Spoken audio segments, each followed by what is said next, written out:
to some animal dancing.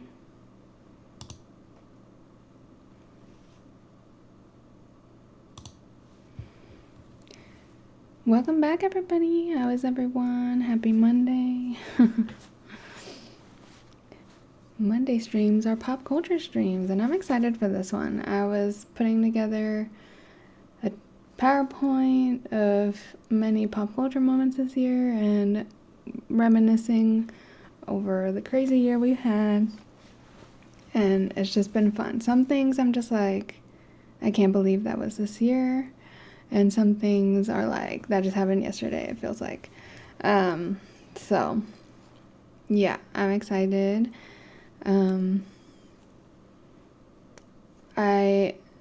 We're almost done with like my live miss goal for December of doing live streams every Monday and Friday for the month of December. Kind of just like leading up to Christmas, not necessarily on Christmas and next week, but we'll see. So yeah, it's been fun. In this stream, I won't be talking too much about music because I did a Spotify Wrapped for 2023 stream where I talked about the music I liked, but also general mainstream music of the year. And then I've also done a Letterboxd stream where I talked a lot about the movies of this year. So I won't be focusing too much on movies. There are some movies on my list, but only ones that had like grander pop cultural impacts, and not too into the weeds. So if you're interested in like music or movies specifically, check out those streams. Those were really fun. And yeah, so today's stream is going to focus on the 2023 pop culture year in review. I'm definitely going to keep it lighthearted, a lot of, as usual in every year basically. Lots of sad stuff happens, lots of heavy stuff. So I kept it pretty light. It's just kind of goofy pop culture stuff. I didn't even delve much into like cancel, like who got canceled and stuff. Just to keep it light and fun. But I mean, there are some scandals, some drama too. So there's a little bit of that. But it's mostly just like, celebrity relationship stuff, breakups, maybe a cheating scandal here and there. But yeah, keeping it light and fun. I'm excited to talk to y'all. And if y'all have other moments that I don't touch on, or favorite moments of 2023, please let me know. I had asked on my Instagram what people's favorite moments were. I only got 2 submissions, but I will shout them out when I get to them in the presentation. I'm trying to think, is that all the housekeeping we had? I think so. But yeah, welcome back to the Miscellaneous channel where I do miscellaneous things. I'm Zeleny. I typically cover TV, pop culture, internet trends, and other miscellaneous things on this channel, so subscribe if that's your vibe.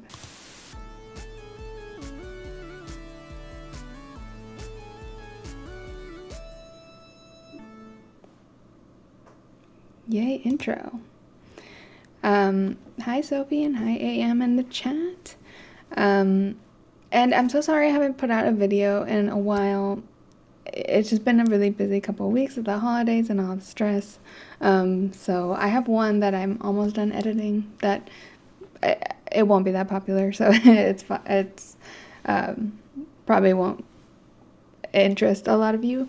But I also want to I have ideas for a couple more. I just haven't sat down to film, and I've also been kind of excited to do the live streams and doing year in review type stuff. I feel like the live streams give me more opportunity to like chat with y'all about the year that I'm talking about, and take my time exploring the different, because a lot happens in a year in pop culture.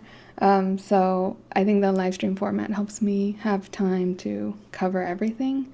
And even then, I will probably miss some stuff. So if you notice I miss something that you enjoyed this year, a pop culture moment or a scandal or a story, shout it out in the chat.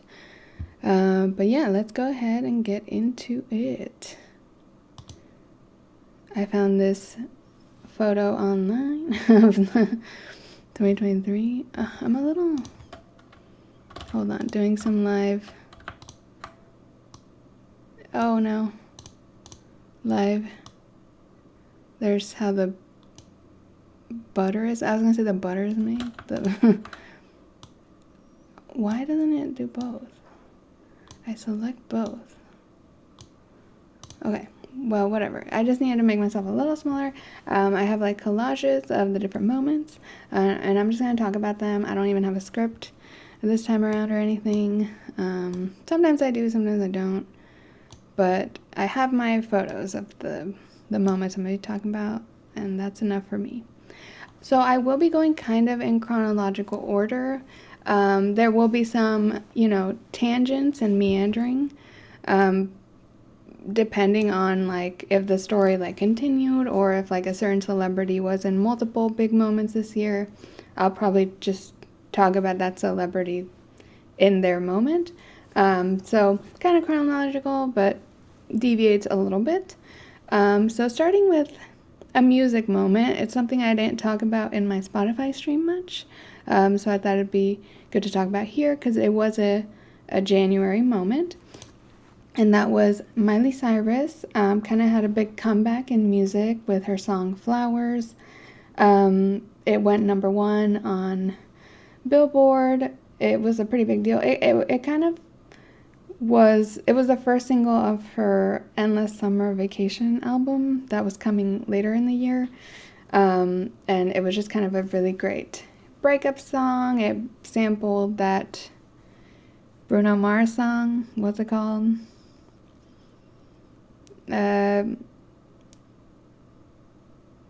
Whatever that Bruno Mars song is. I don't like Bruno Mars that much, so who knows. But it samples that song, but it's like a independent woman take on those lyrics, on the Bruno Mars lyrics. And it was kind of meant to be a little bit of a diss track to Liam. It does feel like forever ago because in January, especially the January, February pop culture, feels like so many years ago. And then the weird thing was there was some stuff from 2022 that I was like, oh, that was this year, like the Rosalia, like, chewing meme that was at her concerts, but that was last year, so I'm kind of all mixed up, but definitely January, February feels like really long ago. And this song kind of had drama a little bit. I feel like her PR team went to like the Olivia Rodrigo school of single promotion because she like dropped it on Liam Hemsworth's birthday, and it was like at their old house or something. There was just a little bit of drama mixed in, and it was just like the perfect When I Was Your Man. That's a Bruno Mars song. See, Pam knows all the music. And yeah, so to me, the drama seemed a little fake because true real ones know that Plastic Hearts had a lot of great diss tracks at Liam. And that album was so good in 2020. It's like such an overlooked Miley Cyrus album. So this feels kind of late for diss tracks at Liam, but you know what? It's fine whether the drama was real or not. It was a fun song, fun moment. It became huge. Unfortunately, the album ended up not doing like amazing, I don't think. I mean, I think it did fine numbers wise, but like it didn't have many other viral moments that came with it, but the cover was definitely pretty viral, and the video and the song. So still a great moment for Miley because she hasn't had like a ton of chart recognition in her career post Disney and stuff, so love that for Miley. Next is another breakup song that I just wanted to include. I don't think this was as viral, but I had fun with it because I kind of love any cheating scandals. Like, it's bad. Like, I don't condone cheating or anything, but I just find it fascinating when there's like a very public celebrity cheating scandal. And so Shakira investigated the jam in her refrigerator and realized that someone ate her jam and that it was someone else because Piqué doesn't eat jam. I don't know what the jam thing was about, but um, she found out he was cheating with this Clara lady, right? And then she made a diss track that was really good, and I loved that diss track. I hated the name though. It was like with this Bizarre rap guy. I mean, you see his cap, um, and it just doesn't really have a name. I feel like it was a great opportunity for like a song with an iconic name, but it was still a great song. It was a bop. Do you think songs becoming TikTok viral hurt albums overall? I feel like people only know the chorus and not really the song.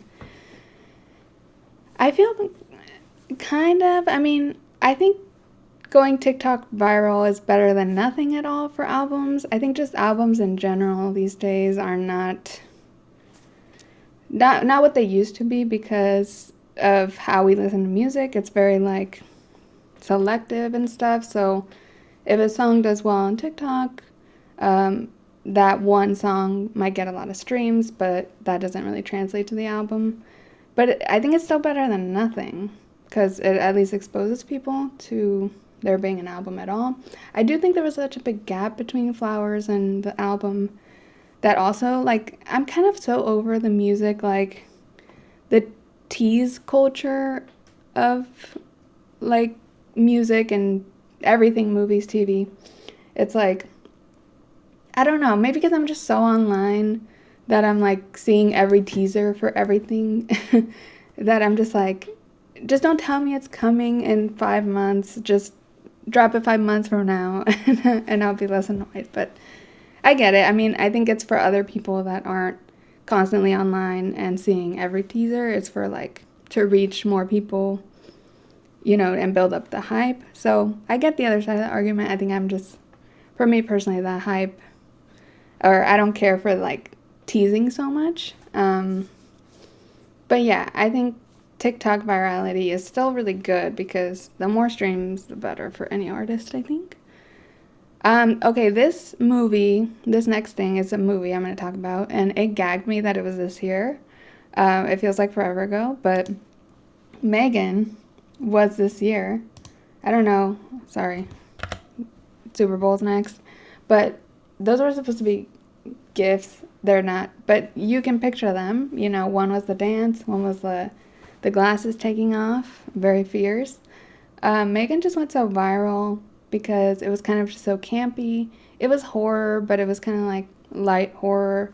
I ended up watching it. I made a video about it, if you're interested in that. But it was just like a funny meme because, she was slay and the girls and the gays were eating her up.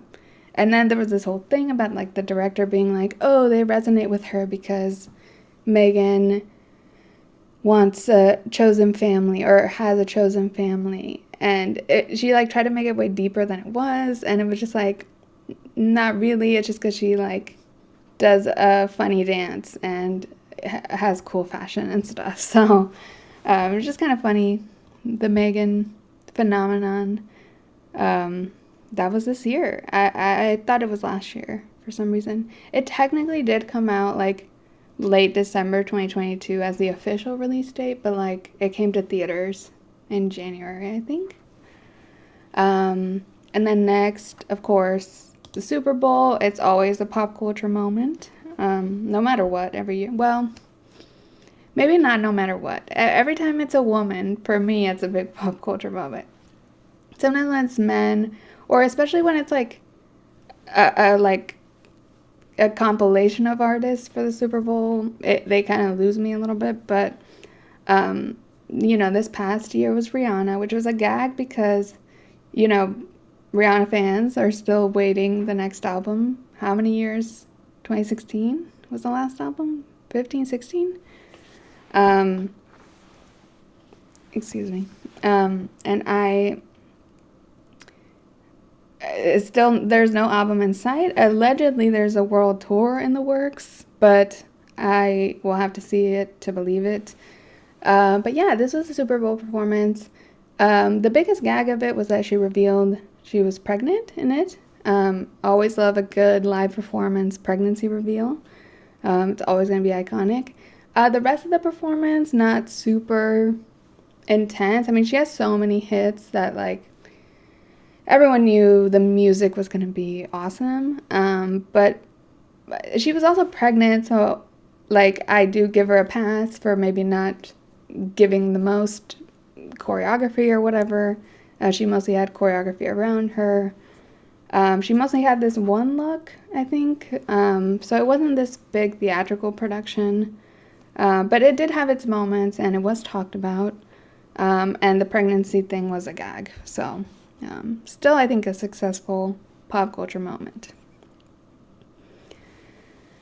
Okay, getting into drama. What we're all here for is next. And this happened pretty early in the year. Again, this is another one where I was like, what? That was this year? But it was the Hailey Bieber versus Selena Gomez drama online. If you're not chronically online, you might not have heard of it, but it was pretty big. It sort of spun into something way bigger than what it was. I had to, like, when I was making this, I had to go back and figure out, like, wait, what was the drama again? And it was, like, about eyebrows, and I was just like, what? This whole thing started because of eyebrows? But, yeah, it was Eyebrow Gate. And it was, like, Selena Gomez over-laminated her eyebrows and posted, like, haha, I went too hard on laminating this. But then Kylie Jenner, like, posted some, like, shady Instagram stories about, with text on her eyebrows, like, saying that was an accident and tagging Hailey Bieber. That's that in the bottom corner photo. And then it spun into this whole thing because fans kind of dug up old stuff about Hailey Bieber and how she was like a total fangirl of Justin Bieber. She was like very active in the fan groups for him back in the day. And also a lot of weird stuff about Hailey Bieber like copying Selena Gomez's career a lot. So there were some really shady stuff. Like, it was like, oh, Hailey Bieber came out with a cooking show. Selena Gomez had a cooking show. That one wasn't the most egregious, but there were a few things that you're like, wait, that's weird that she copied that. But it was also very petty. And the weirdest part of this whole drama is that, like, Justin Bieber never spoke on it, never acknowledged it, never defended his woman, nothing. And it got to the point, it was so intense, and the internet was strongly favoring Selena, like Team Selena on this drama. So it got to the point where they had to talk and release statements about it all. And Selena Gomez especially needed to, like, basically tell her fans to, like, calm down. And so, yeah, Selena Gomez was like, oh, Hailey's getting death threats. I do not condone that. Not acceptable. And, you know, that was that, kind of. I mean, fans were still doing stuff, and eventually the drama, like, died down. But, yeah, it's good that they put out the statements, especially on Selena's side, because she kind of let it go on pretty long, and that was kind of a criticism of her. But, like, it was just so petty, and it's all over Justin Bieber, who is a very old relationship for Selena Gomez. He's been married for years now with Hailey. It's just kind of like, what are we fighting about? It was goofy. There were some weird stuff about Hailey, like copying Selena sometimes or being a little bit shady, so you can go down that rabbit hole on TikTok. But I just found it kind of petty. It was interesting at the time, but it wasn't, like, my favorite of the scandals. And Selena Gomez was kind of a lot in the spotlight mainstream this year. She had a new Only Murder season. She had her Single Soon single come out at some point. And she had this meme with the cobija. It's iconic. And then she came out, like, hating the meme. She was like, I do not approve of this meme. It was just goofy. So I thought it was a great meme. Like, this is a great meme to be known for. Like, she looks glamorous and at peace. Like, what else could she want? She's also been taking a lot of social media breaks and then immediately not taking a social media break and just like staying on social media. So like people are kind of like, what are we doing here? Oh, okay. Next, we can maybe watch it. I hope it's quick enough. But this was a pretty funny pop culture moment this year.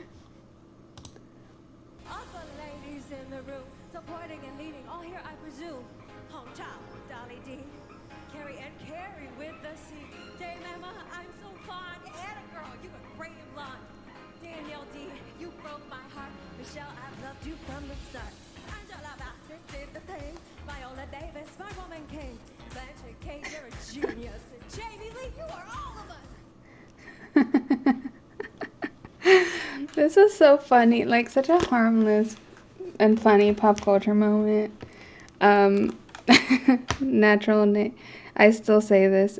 Yeah, this one is so like it was just everywhere. And at first, I think Ariana DeBose was kind of offended because it was kind of like, oh, sort of. It was cringe on her part, but then I think eventually she realized, like, this is a good thing. In the end, it's pretty harmless. It's, like, so cringy, it was good, and just campy and funny. And Ariana DeBose is known for, like, theater and musicals and stuff. So, like, I think this doesn't hurt her career because musicals are, like, the definition of, like, cringy and camp in a good way. Sometimes in a bad way, I guess. But I'd see it in a good way. So, like, I don't think this would hurt her career. I think it was funny. Everyone wants a viral moment. So, like, I think whoever chose her to host is probably like, yay, we got a viral moment for our award show. It was at the BAFTAs. So, just very funny. Angela Bassett did the thing. Hilarious. I love it. And this was actually submitted, one of the submitted ones by Sam, who still quotes it and says it. Like you in the chat, AM and Natural Nay say that. So, great moment. Okay, I don't know why it kept going. That's not what I meant.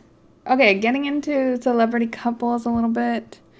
Or just one celebrity couple who just broke up, like yesterday. Well, officially. There have been rumors for a while that they broke up, but yeah, this year, Bad Bunny and Kendall Jenner got together, which was like a very random pairing. I just don't know what they would talk about, but the Kardashian Jenners are masters of like choosing the right relationship partner to like elevate their status. There was a lot of talk this year of like the Kardashian Jenners kind of falling off, not being interesting anymore. People don't care. And I think Kris Jenner is like putting a lot of her investment on the younger two, the Jenners. And I think Bad Bunny was like, that was an excellent catch for Kris Jenner. I mean, I take it as a PR relationship. That's just speculation, but because Bad Bunny has had like a great few years in the public eye and his music is success. He's like global phenomenon. So I think it was a great choice and elevated her. And now they've broken up officially. They did have a few sightings together. These were the ones I found. But not a ton. Not a ton of sightings together. I think they were growing apart for a while. That was like the online gossip stuff about that. But yeah, this is a weird pairing to me. She's been dating like basketball players or athletes the past few rounds. And he had like a pretty public relationship before with like a really cool girl everyone liked.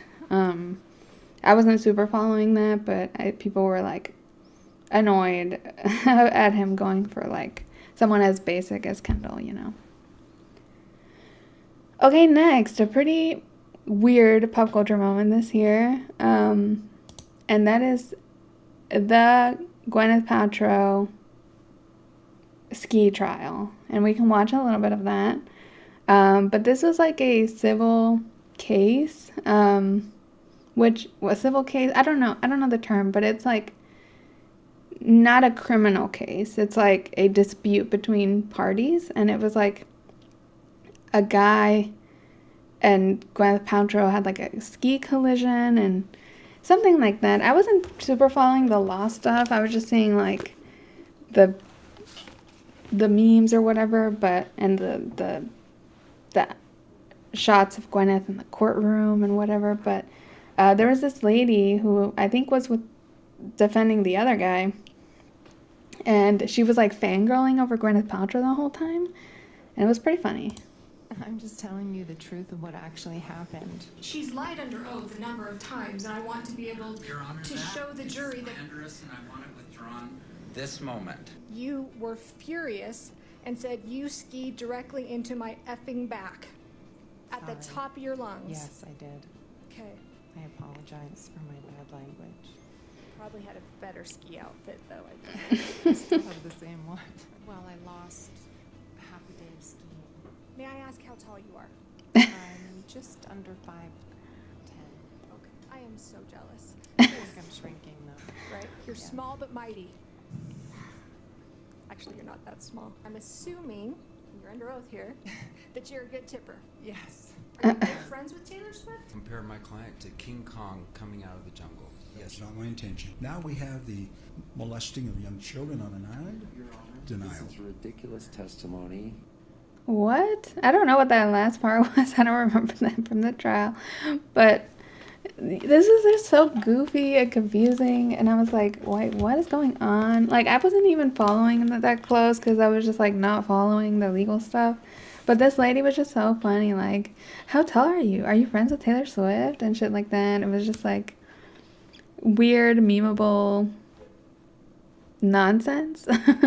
I'm just telling you the truth I don't know of how what to- actually happened. She's lying. Okay.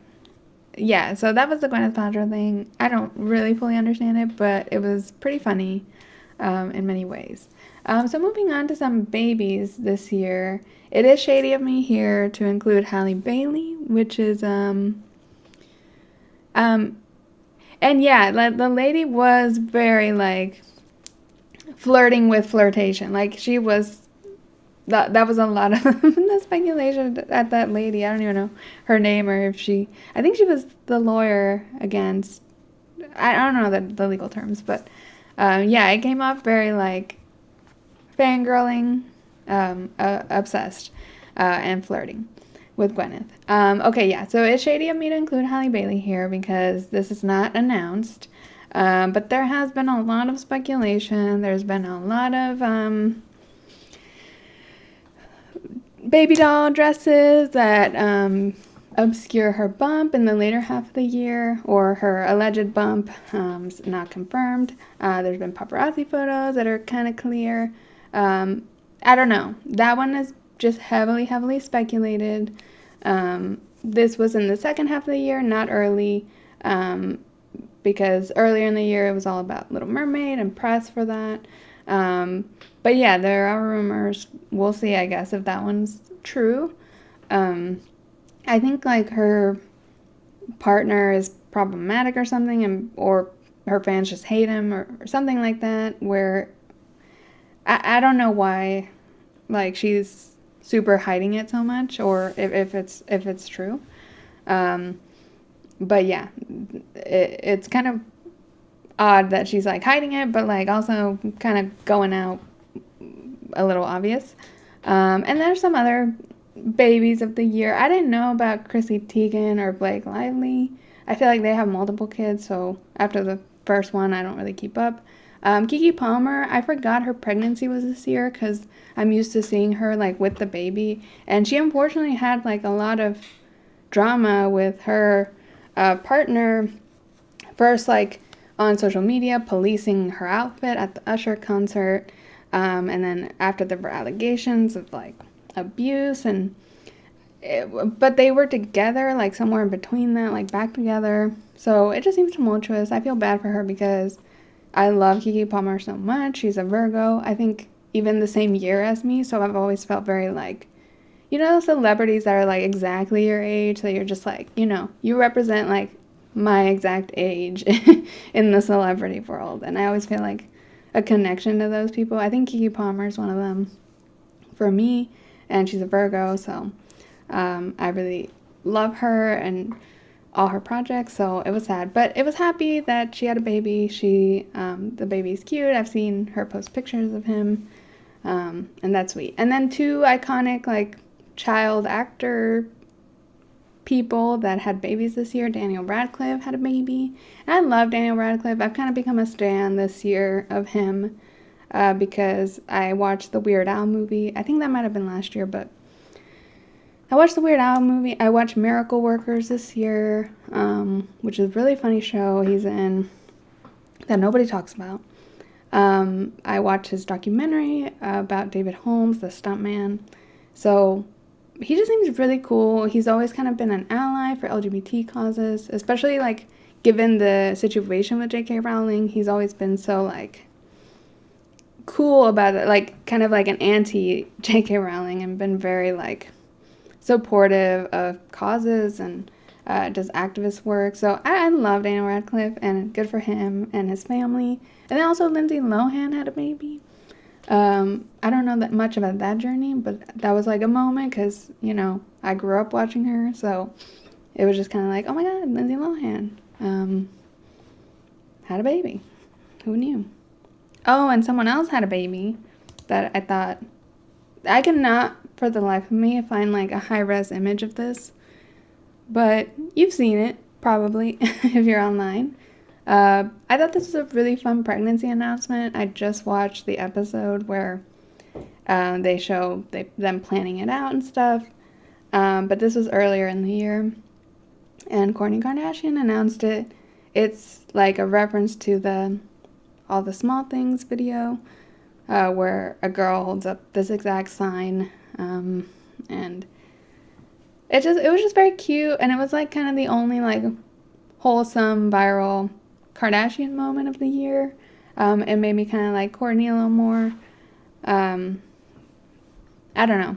I feel like Kourtney had her moment this year, even though the Kim versus Kourtney fight, which I forgot to put in here, put a picture, but I should have.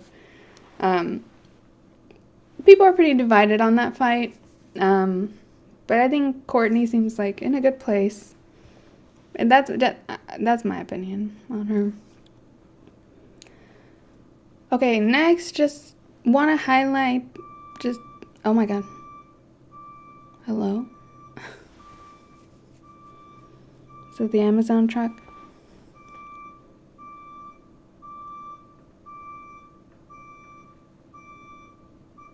Okay, they're gone it.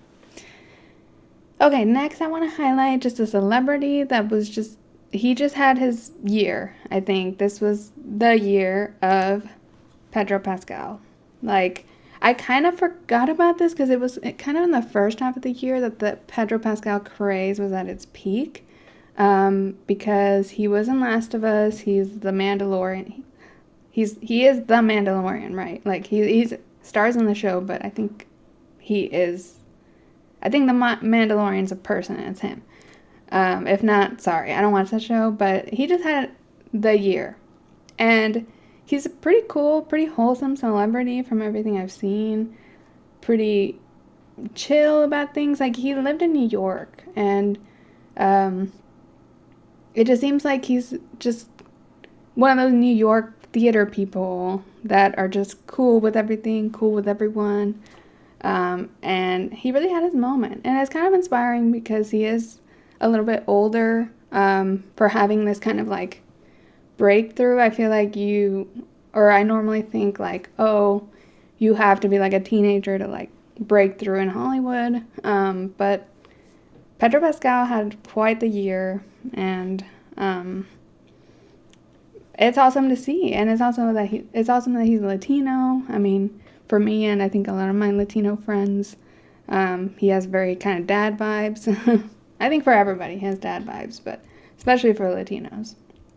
But yeah, I love this Met Gala look. He had a lot of interviews, a lot of press, photo shoots. It was the year of Pedro, and I love that for him.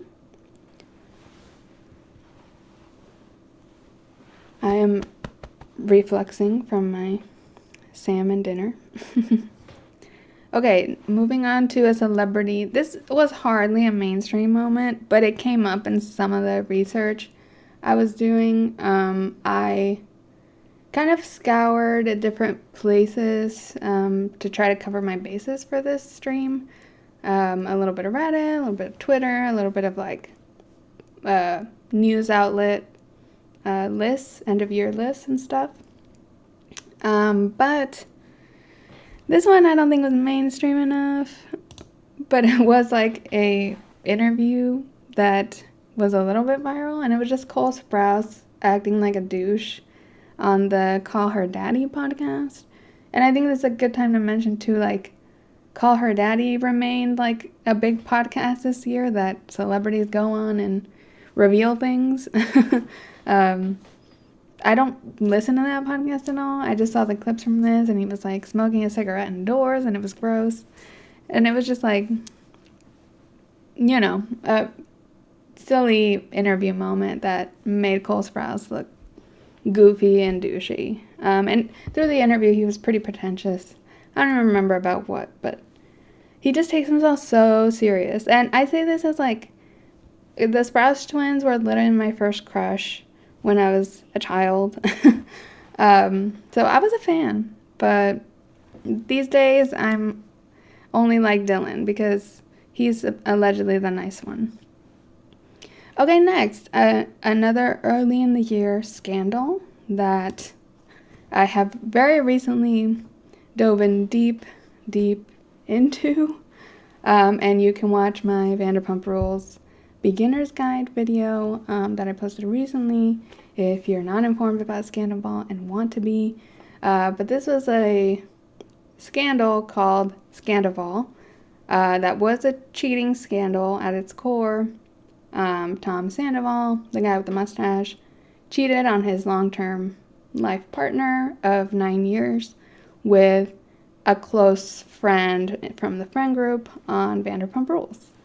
And this scandal definitely made it to my consciousness, which I was surprised by. Usually dramas of shows that I don't know about don't usually make it to me, but that name is so catchy, the Scandival thing. It was like, I was seeing it everywhere, and I was like curious, but it took me like the whole year to get curious enough to go and watch all of Vanderpump Rules.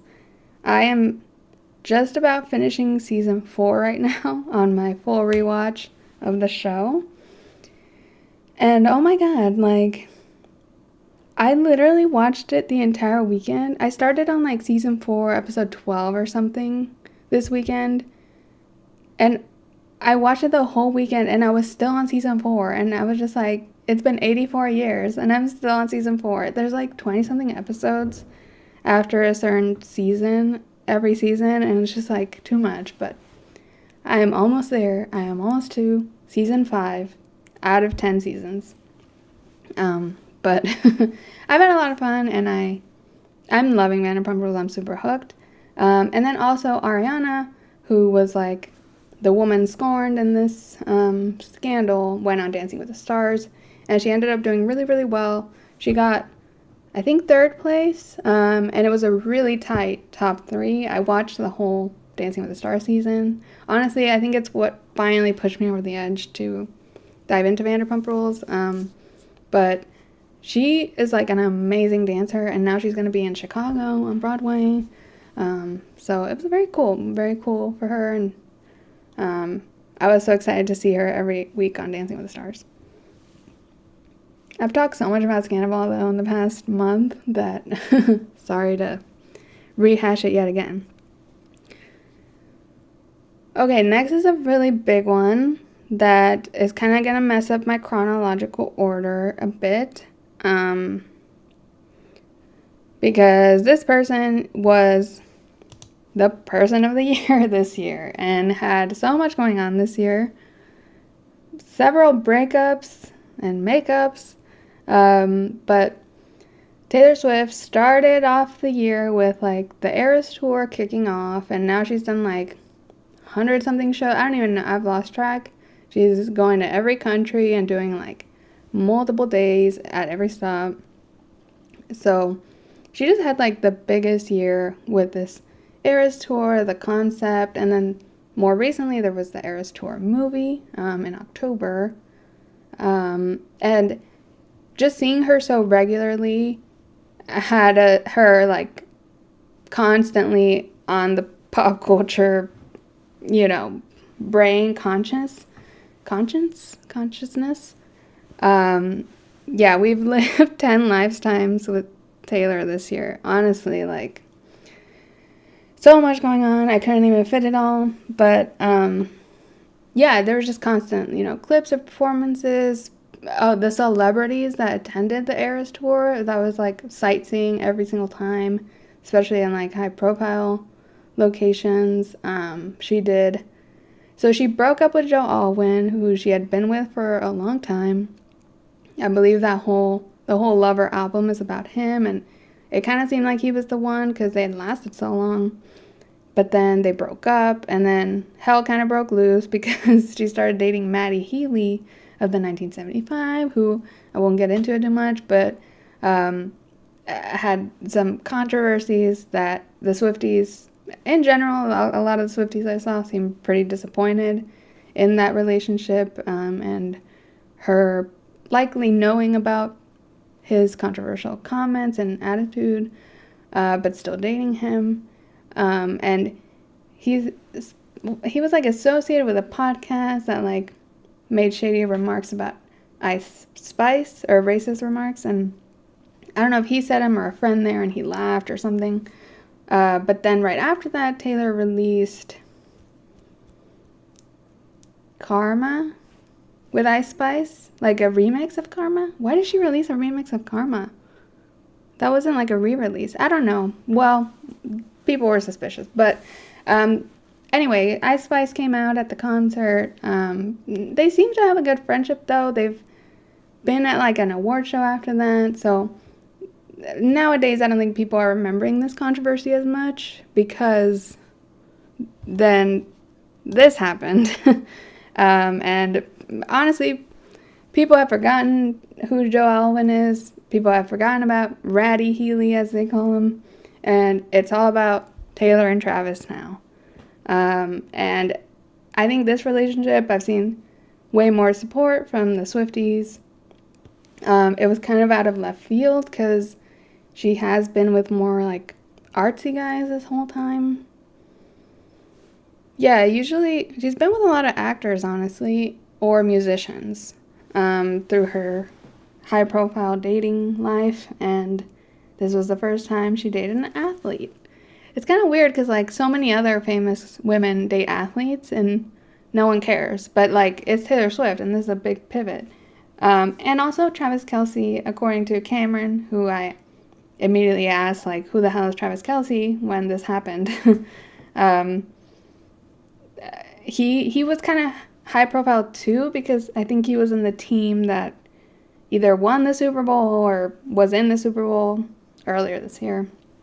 And he also has like a brother that's also in the NFL, and it was a big deal. I kind of remember this from the Super Bowl. It was like the leading story of the thing, and it was like the two brothers are on opposite teams and they have to like go against each other, and that's like, whoa, that's crazy. I mean, it is kind of crazy. So, yeah. But I think it was a Super Bowl, if not like a high-profile game.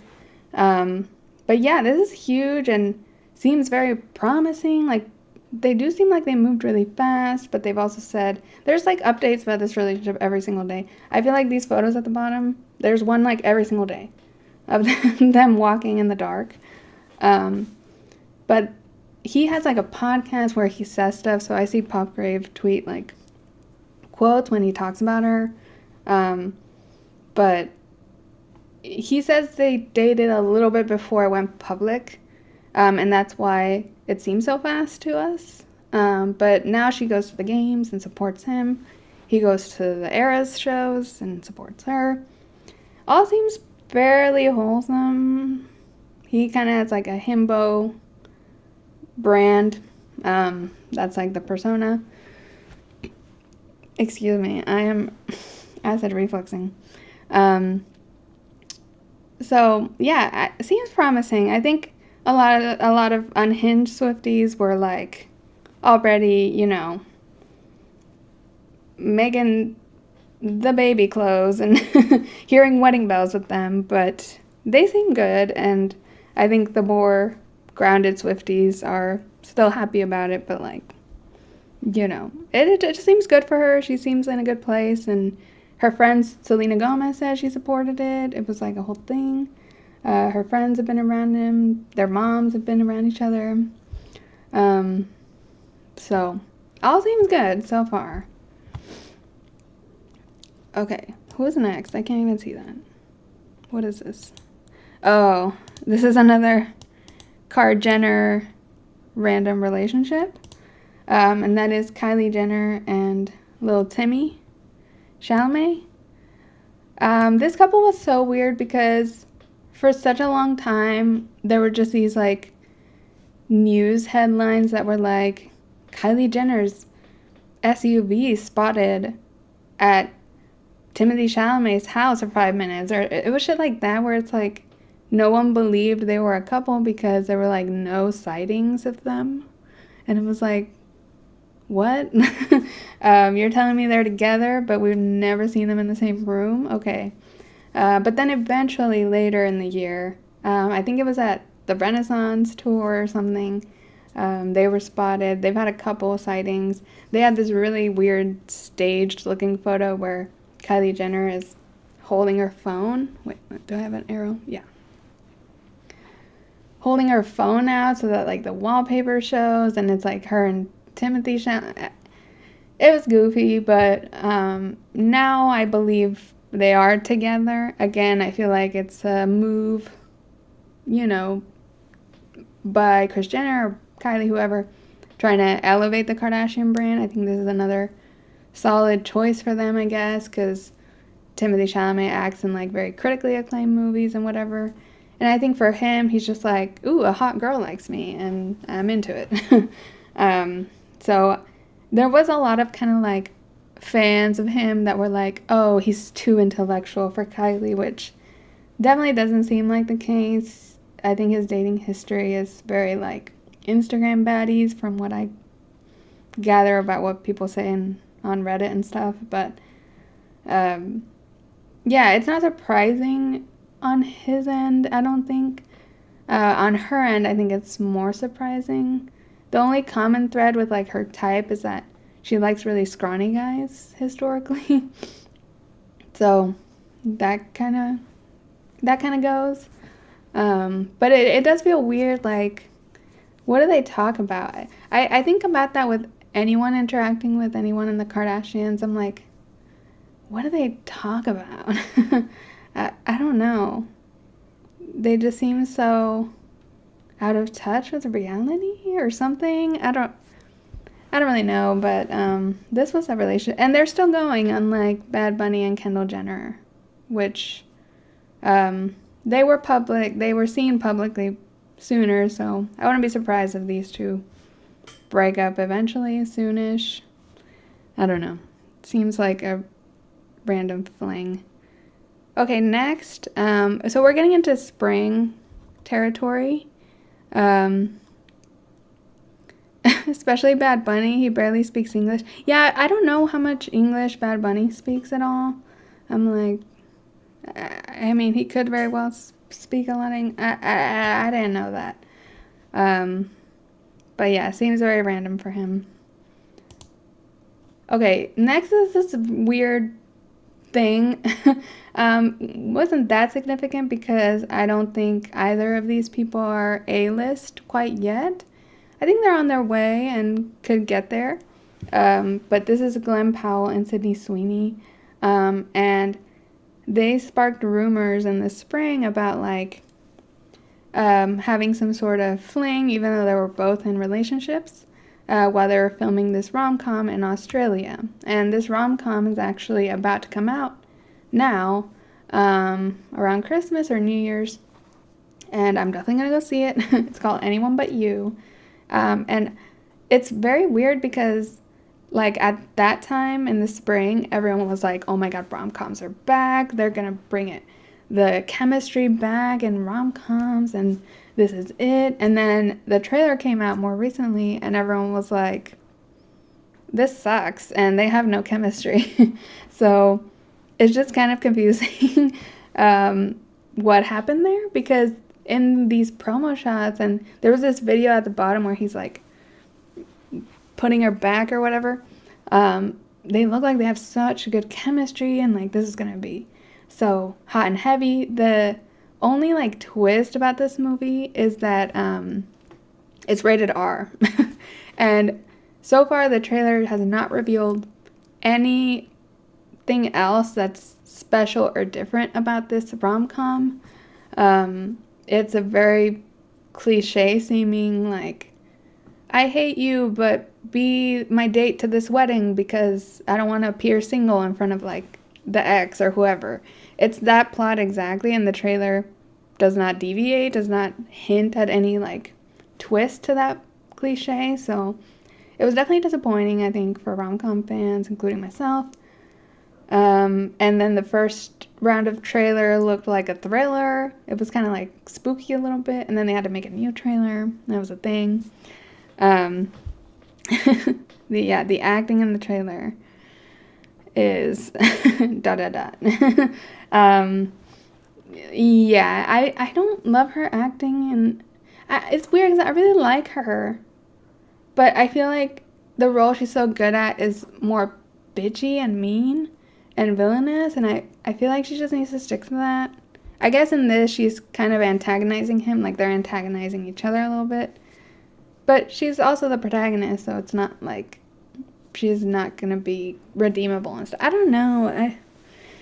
The acting in the trailer was not great. The chemistry especially not ideal, so kind of lost hope of them bringing the rom-com back. Someone else needs to do it ASAP. But I don't think it's them. But I'm still going to go see it.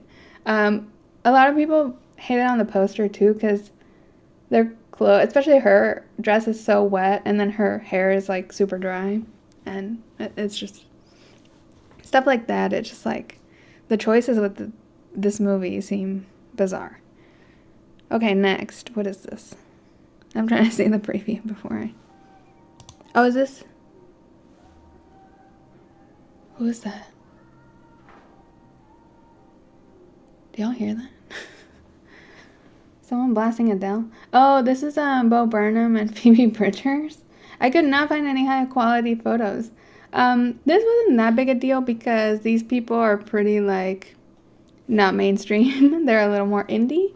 But it was a little bit interesting because there were a lot of rumors flying about comedian Bo Burnham and musician Phoebe Bridgers. Bridgers, right? I always say Bridges. Bridgers. There were a lot of rumors about them hooking up, but Bo has his longtime partner who is a famous director. She directed Hustlers, I think, and a lot of other stuff.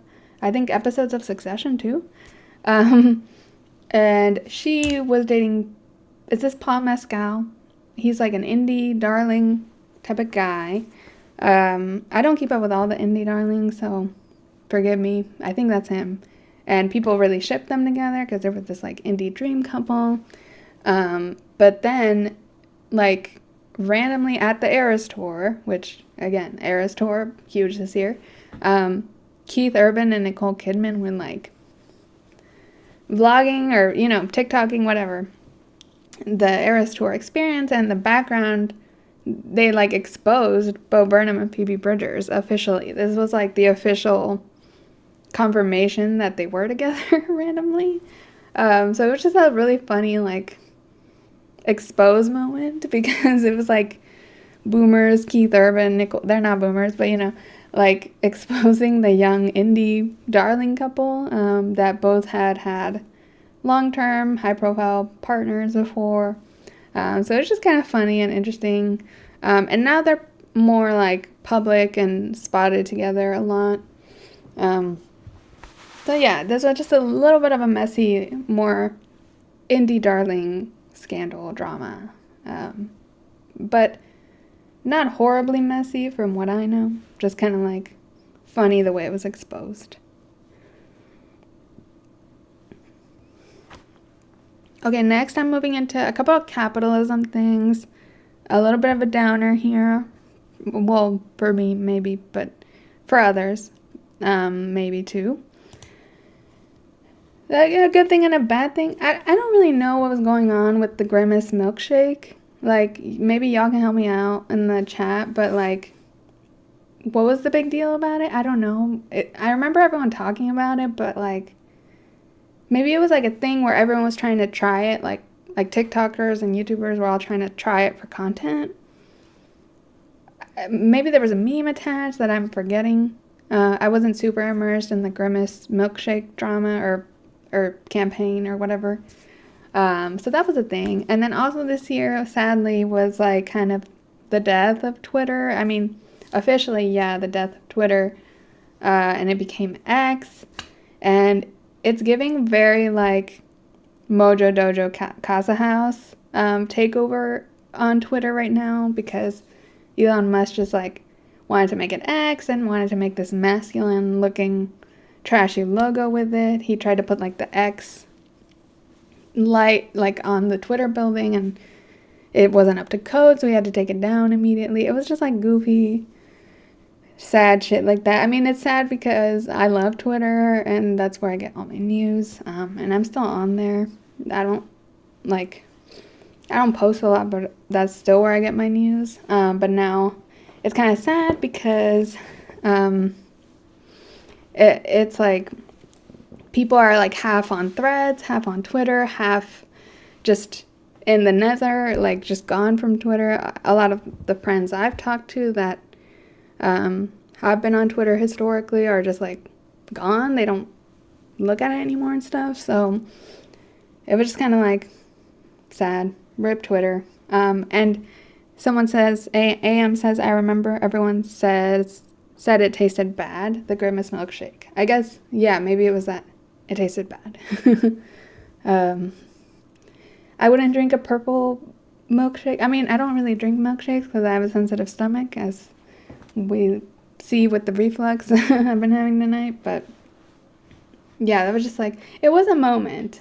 And yeah, the Twitter was sad. I just lumped these two together because they're kind of like brand related. And I didn't really have other brand related things going on in the presentation. I kind of added last minute because I forgot about the X thing. And no one calls it X. I don't call it X. But that's officially what it's called now. Okay, next, on a lighter note, happier note. The Renaissance tour was huge. So similar to Era's, Beyonce Renaissance tour was huge. I'm wearing my Renaissance shirt right now. It's super comfy. I love the shirt. It was super expensive, so better be comfortable. But yeah, it was the Renaissance World Tour. There were a lot of iconic moments. Blue Ivy was a big standout iconic moment because it was kind of like her presentation to the world a little bit. It was like, she's kind of all grown up. She's so tall. She's so beautiful. It was just like, oh my God, Blue Ivy. She's like doing stuff now. And, you know, it was just awesome. And it was awesome to see it live. And then like Megan Thee Stallion came out. It was similar to eras where like celebrities were going, and it was really fun to sightsee. For Beyonce, a lot of the cool stuff too was like seeing the outfits. Some of the She Ain't No Diva is huge now, and that's from that. So like some of her little quips went viral. The costumes definitely did. I bet this season and next season of Drag Race, someone's gonna have this type of bodysuit with the hands. I wonder. I feel like it's gonna happen, and other outfits from Renaissance Tour. And then there was the movie too, which just came out this month. I really want to go see it. I still haven't seen it. I'm waiting for hopefully friends to see it. Probably the same group I went to the tour with, honestly. We're just going to relive it exactly the same. But yeah, that was a moment, and I lived. I already talked about it in the Spotify stream. I basically repeated the slide, don't tell anybody. But yeah, that was fun. Okay, next we have a movie moment. I feel like this was definitely a big campaign. The Little Mermaid. I did not see it. So we're getting into kind of like late spring, early summer, around May. That's when Little Mermaid came out. This was a big deal, and all in all, in the end, it took so long to come out. I remember like the controversy about like, basically racist people complaining about the casting. I feel like that was literally like 2019. So it was just like, wow, it finally came out. It feels like it should have come out like 3 years ago. Capitalize on the buzz, but it took forever. And all in all, people seem to receive it pretty well. I mean, for a live action Disney film, which are not very popular quality wise, and it's why I didn't really go see it. And I still haven't seen it. Honestly, it was the runtime that got me with this one, and I didn't want to see it in theaters because it was like 2.5 hours or something, and it's hard for me to go see a long movie these days, especially when it's a remake of something. It's just like, and it's all CGI too. I don't really love that. After seeing like Lion King, it just doesn't have the magic. Seeing Flounder, honestly, in this movie, I don't have a photo of the Flounder, but he's just like a fish. Like see these fish in the poster. It's like, there's Flounder actually. This one. I think that's Flounder. I was just like, that's Flounder? He just has like a dead fish eye. Like a real fish. And I was just like, what? I don't... So, all in all, I haven't seen it yet. I think eventually I'll see it or see parts of it. It is on Disney Plus, so it's accessible to me now, but I don't know. It was still a moment, though, and I loved seeing, like, the press for it, Halle Bailey, out and about. But I wasn't too interested. I mean, I'm not a super Disney adult myself either, so I'm not, like, eating up everything Disney. Flounder looks creepy. Yeah, I agree. I was sad about Flounder.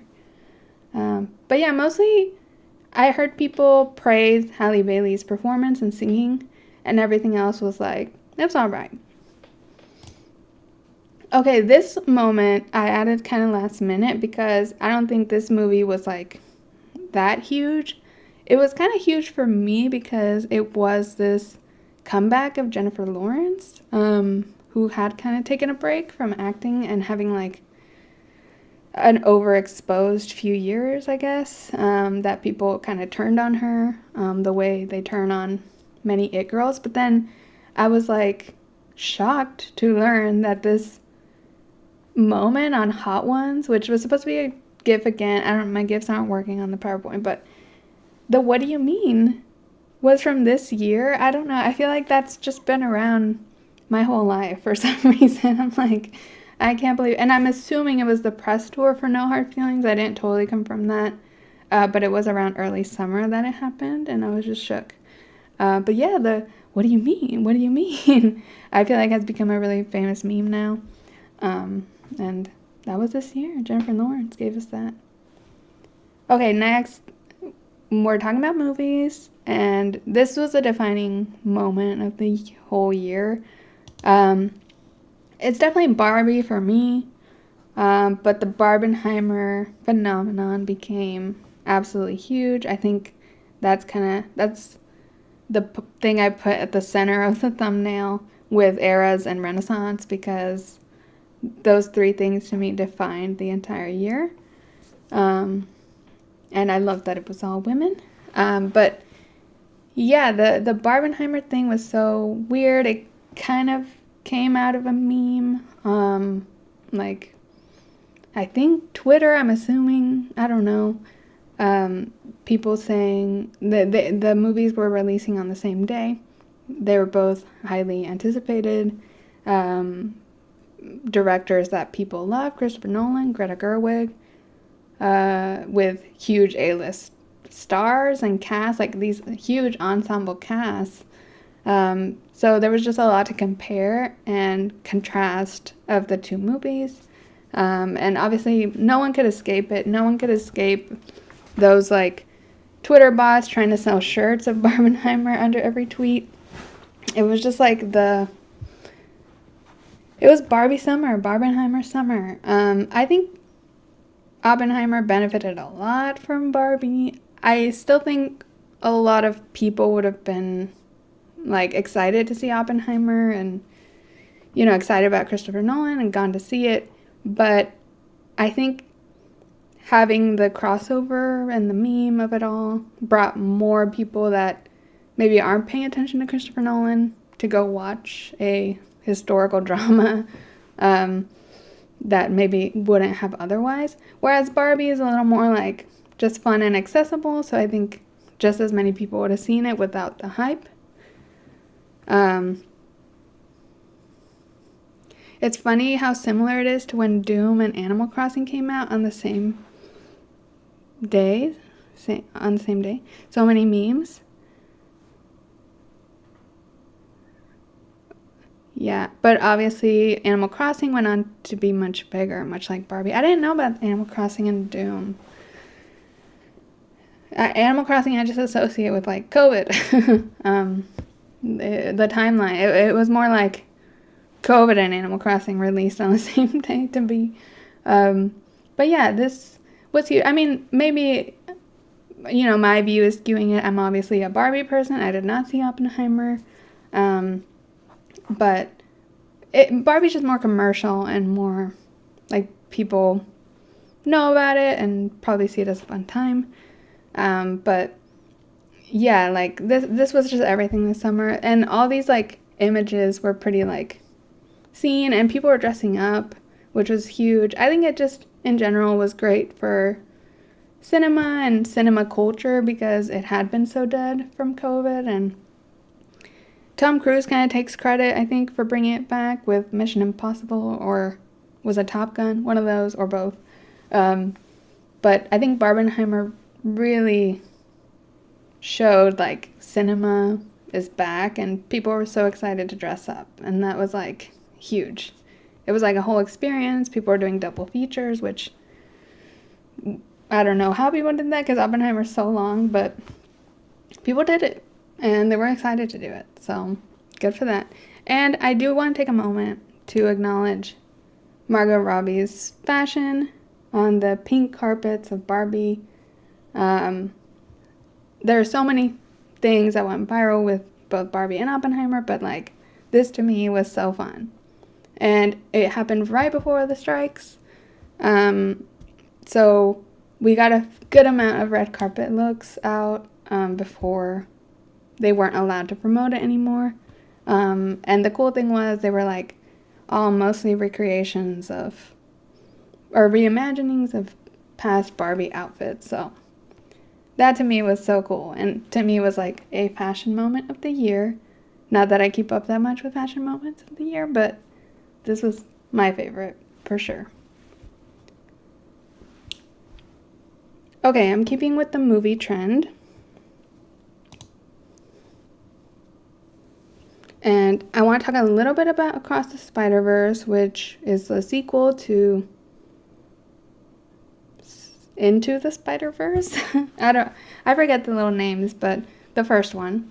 And I don't think this movie made huge waves, like as a moment in theaters. I think a lot of people went to go see it and it was popular, but similar to just your average kind of superhero big movie. But it did bring about this canon event term that did become really big and viral and just kind of became like, what's it called? Like just adopted into online vernacular. And these were good examples I didn't like these examples, but I just see people talk about like something being a canon event all the time, because that is a big like part of the movie, and the movie kind of explains canon events. So it definitely comes from this movie, but it feels like one of those things that's like, oh, this term hasn't been around in this way for that long. I was kind of surprised by that. But yeah, the canon event of it all, that was the interesting pop culture moment for me that came out of the Spider-Man Across the Spider-Verse. And I did watch it, but I was kind of sad. It kind of ends on a cliffhanger. It's kind of like a part 1 to a part 2. Technically, it's a part 2 to a part 3, but like, it's like a part 1 of a larger story. And I was like, not warned about that, I guess. I don't know if it was like out there, but I didn't realize it was going to end like that. And I was like, wait, what? Now I have to wait like 3 years for the next one. So that was that. Those were the movies of the summer, mostly, and the biggest, I think, buzz around movies this year. And then right after that, or around that time, the strikes happened. So the Writers Guild went on strike, and SAG-AFTRA went on strike, so actors and writers. And it lasted a long time. Several months. I think it was from May to like September, October. It's hard to remember the exact timelines because writers went on strike, then like a month or so later the actors went on strike, and then similarly the writers' strike ended, and then the SAG strike just ended pretty recently. So this was a big deal. There hadn't been a strike like this since 2007. And a lot of the issues that were at stake, it was basically the writers and actors against the studios in Hollywood, and they were trying to figure out the rights around AI and the pay structure of streaming services. Those were, I think, the two biggest items on the list that they couldn't agree on. Studios wanted, full reign of using AI and to replace actors, and like instead of hiring extras, maybe like just digitally put little figures in the background, while writers and actors and the unions want rights around that, protecting. And also there's like a lot of issues around like stealing the likeness of people and actors, or using AI to write scripts for on the writer side. So a lot of issues with AI. AI was huge this year. And then the other thing is just like residuals on streaming are like so messy because streaming is so new, compared to like on TV. If someone has like a syndicated show or a show reruns, they get a decent amount of money, and that accumulates, and that's what writers and actors survive off of between jobs, because jobs are very like seasonal, or like you're on and off a lot in these types of jobs. But in streaming, they get like pennies of pennies for many views, potentially. And there were just a lot of interesting stories that came out of this. I mean, mostly sad stories of like writers that are on hit shows like The Bear, struggling to make ends meet, even though their shows are getting awards and getting a lot of eyeballs on them on the streaming services. So luckily they came to some sort of resolution, but it's only like a 2-year or 4-year contract or something. So I was kind of thinking when it happened, like, are we going to be back here in a couple years? Because this shit is complicated, and I don't really understand it. And it's because streaming services are really like secretive about their numbers, because it's kind of like this competitive thing between streamers. They withhold the data. It's honestly, I think, why we don't have like our Netflix Wrapped, which I've always thought would be like a funny idea. if streaming services did like summaries at the end of the year for their customers, but they don't because they have that data under lock and key and they don't want to share it, including with like the people making the stuff. There's also stuff about like, especially HBO did this a lot, like deleting movies and TV shows off streaming services, just as tax write-offs and stuff. So there was a lot of issues going on, and I'm really glad the strikes happened. I mean, it was sad that it was so long, but they were very much needed for what was going on in Hollywood. So very interesting stuff. I dove pretty deep into it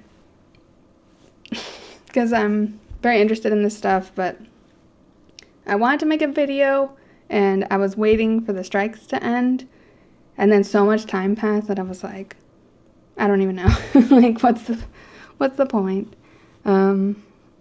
So yeah, that was the strike. That was huge this summer. Basically the whole summer and into the fall, the writers and actors were on strike. Okay, next is bring back to a lighter note-ish. Actually, no, it's kind of dark too, but more of a scandalous drama situation. And I think this was my favorite of the year. My favorite drama. I don't know why I find cheating scandals so fascinating. And this one was just so wild to me. So Ariana Grande and her husband Dalton of like 2-ish years got divorced or separated. And then pretty quickly it came out that she was hooking up with her Wicked co-star Ethan Slater. That's his name, right? Who played SpongeBob on Broadway. So in my head, this scandal to me is the Ariana and SpongeBob scandal. But so she starts dating Ethan Slater, a co-star. I don't know who he plays in the Wicked movie. Perhaps a munchkin, but perhaps I am making that up. Or maybe, I don't know. I actually don't know the show Wicked, so I don't know what the characters are aside from the main two. But anyway, so she starts dating him, and the problem was, he was married to this lovely lady in the yellow dress in the middle, and he had like a few-month-old to a year-old baby with her, and it was their first child. So it was pretty wild on his part to partake in this affair. There was also details of like her holding the baby and saying like, I can't wait to have one of these and stuff like that just felt so creepy and weird. And also a lot of like people being like, oh my God, she has a song called Break Up With Your Girlfriend Because I'm Bored. And I'm just like, did y'all not get that when that released? I was like, it's just a song, but also like she's saying something. But I don't know, I just found this so fascinating. And honestly, there might have been a little overlap between the affair and like her marriage, which is not great, but a lot of this is on him, who had, this long-term marriage and a new baby. I was just appalled, honestly, at him. And there was also this whole thing about, like, this side-by-side of him and Frankie Grande and how they look alike. And there was just a lot of roasting of Ariana Grande. And I'm like a casual, I think, in the Ariana Grande fandom. I don't love her. I don't hate her. But this is wild. And I was just kind of like obsessed with all the details in a morbid, fascinated way. I don't know. And this picture was just like, this is a low-res version, but like this picture was everywhere for like 2 weeks on Twitter. Of them too. It was probably because I was, eating up all the all the news about it. But this was like the only picture of them two at first. And it just felt so weird because it's like all this drama for this guy, SpongeBob. Okay. But, you know, people say Ariana has a thing for taken guys. You know, we'll see how it all unfolds, but I will be seated for the drama if there's drama.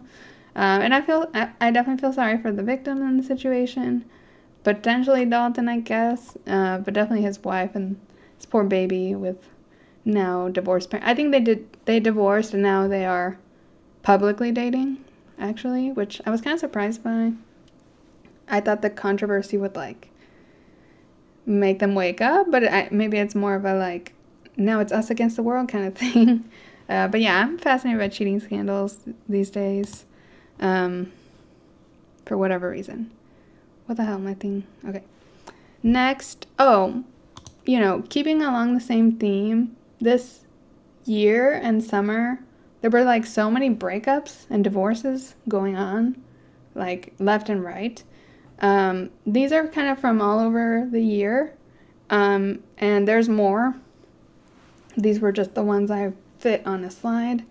I think high profile ones, definitely Joe Jonas and Sophie Turner was huge because he kind of started the smear campaign against her when it was announced they were separating.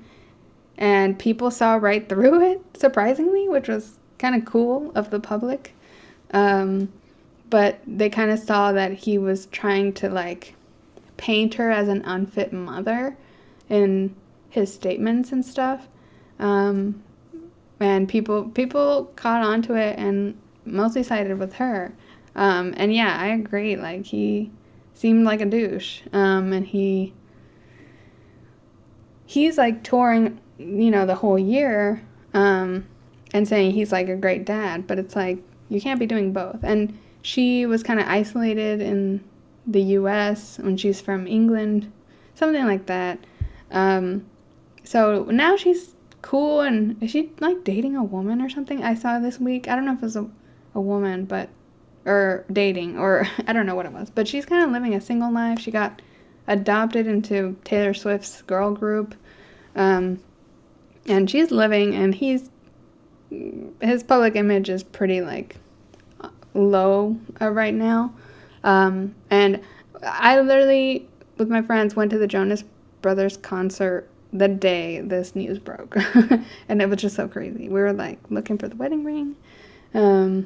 He was wearing it, I think, that day. Another high profile one was Sofia Vergara and this guy Joe whatever his name is, Italian. I don't know him from movies, but yeah, Sophia, they got divorced. They had been together a while, so it was just kind of surprising.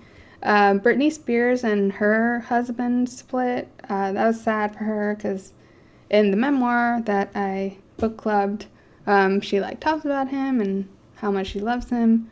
And the memoir ends when they're still together, so just kind of random. Justin Trudeau, the Canadian Prime Minister, whatever his title is, got divorced, apparently. That was just random. And also I was thinking, like, how long has this man been in charge of Canada? I feel like my whole life it's been this man. I don't know how their terms work, but lots of single people. So Hugh Jackman's single now. Pete Davidson and Chase Sui Wonders. I don't know her, but I've seen her name.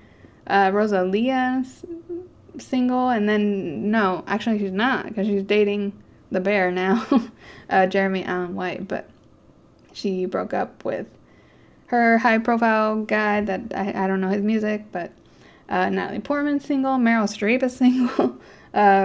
This was a good one over here, and it's small, but that is Billie Eilish and Jesse Rutherford, who had a really weird, suspicious age gap in their relationship, and she defended it so hard, and everyone was like, girl, you're gonna regret this in 10 years, but they broke up, and people celebrated. And then Avril Lavigne and Tyga dated? That was random. And then they broke up. And then also Hunter Schafer and Dominic Fike, who, to me, that doesn't mean too much, but this was like a Euphoria couple that came out of, like, the show Euphoria. Like the actors actually started dating. So I didn't know about that, but they broke up, sadly. Okay, this was... I said I wouldn't talk too much about cancel culture, but this was a moment that went beyond cancel culture because this was... if you can hear this image, you know, you are chronically online, I think. Colleen Ballinger, who was a popular YouTuber, and like comedian, theatrical person, also family vlogger. I think she had pivoted to that. I love YouTube drama because I grew up with YouTube and I know like all the big players in YouTube through the years and kind of like where people ended up. I'm very fascinated by the YouTube world. So I remembered her. She had a character named Miranda Sings that was very like all over the place in like early 2010s YouTube. And it was a very cringy persona that did not age well because it was like a fake persona, but like she made a lot of jokes that were about like basically being groomed and like she was kind of playing like an innocent girl saying like inappropriate things, but like she didn't know they were inappropriate. That was the character she was playing. So it doesn't age well for sure. But anyway, so she got exposed for having very strange relationships with minors, like fans of hers that were minors. Just very weird group chats where she would ask them like inappropriate questions and weird stuff. She didn't have like any like physical relationship with them. I mean, at her live show, she would like make them do weird things. I don't know. You can deep dive into the drama. I'm not here to rehash it all because it's complicated and I kind of got lost eventually on it, but she got canceled. I think it was a long time coming because she had a lot of issues with how she would interact with the fans. But anyway, she decided to, as her response, release an apology where she sang the apology and played a ukulele to the apology. And the song was called Toxic Gossip Train. And she sang it. And I'm not going to play it because I've heard she like copyrights that shit if you play it. So a lot of people were like, like the conspiracy theory was she purposely made the apology a song so she could like copyright strike anyone who used it. I don't know if that's true, but it was kind of the conspiracy going around. It was just like such a, like, I can't believe in the year 2023 someone out cringed the cringiest apology YouTuber video. Like, that's so hard to do, but she did it. It's just so bad, it's hilarious. And yeah, I love YouTube drama. I know some people are completely like, I don't even know anything about who this woman is or anything, but I pretty much have a PhD in Dramageddon. 1, 2, and 3, all of them. So I just love me the YouTube drama, and I was just like so gagged when this came out. It like popped up on my YouTube unprompted. I don't even watch any of her content, and it was just like there, and I was like, what is that? Oh, I just that was this year. And okay, I'm moving on to someone more A-list, way more A-list, but kind of along similar lines, a little bit of like a cancel culture moment, but not, I don't know, this one was kind of weird. So Doja Cat versus her fans was a thing this year. She just started like tweeting or threading, this is a thread screenshot, I don't go there, but tweeting and whatever about her fans and her songs being cringy, and that like shitting on the name her fans gave themselves, like kittens. I think that's the name of her fandom. She she like would refuse to say I love you to her fans. But she responded with like, I don't, because I don't even know y'all. I think Doja Cat kind of had some cringe moments this year, but the part where she called out the parasocialness of it all, she made some good points in that sense of like, I don't know, to me it felt like it was an interesting moment of questioning parasocial relationships and like challenging the notion of like every celebrity having to say like I love my fans or whatever.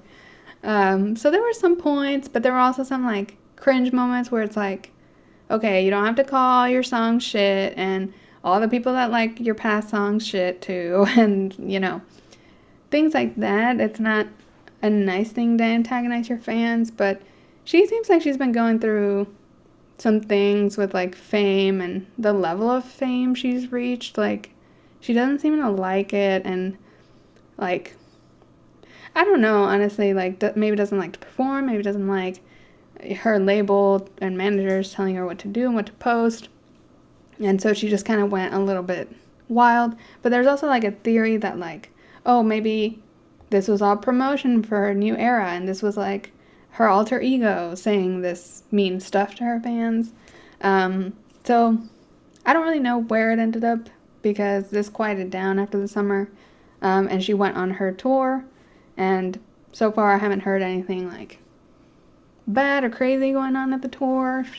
She posts her looks from it and stuff. I don't know, but it was just kind of an interesting conversation about parasocial relationships with artists, but also weird for her to like turn against the people supporting her.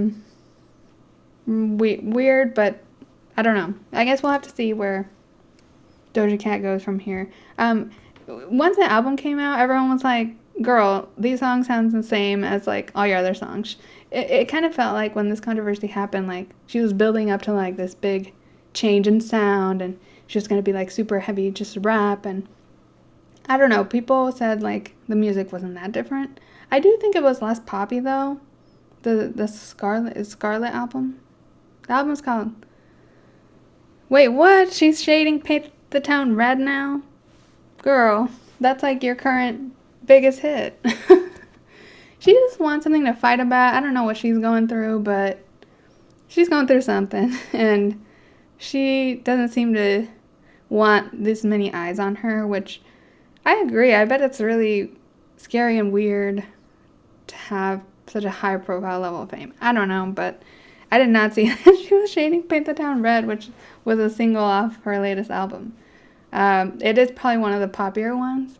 I did like Agora Hills off the album. I don't know. I didn't listen to that much of the album, so I don't know what went on, but it was just kind of interesting, but kind of weird, and I don't know how to feel about it at this time.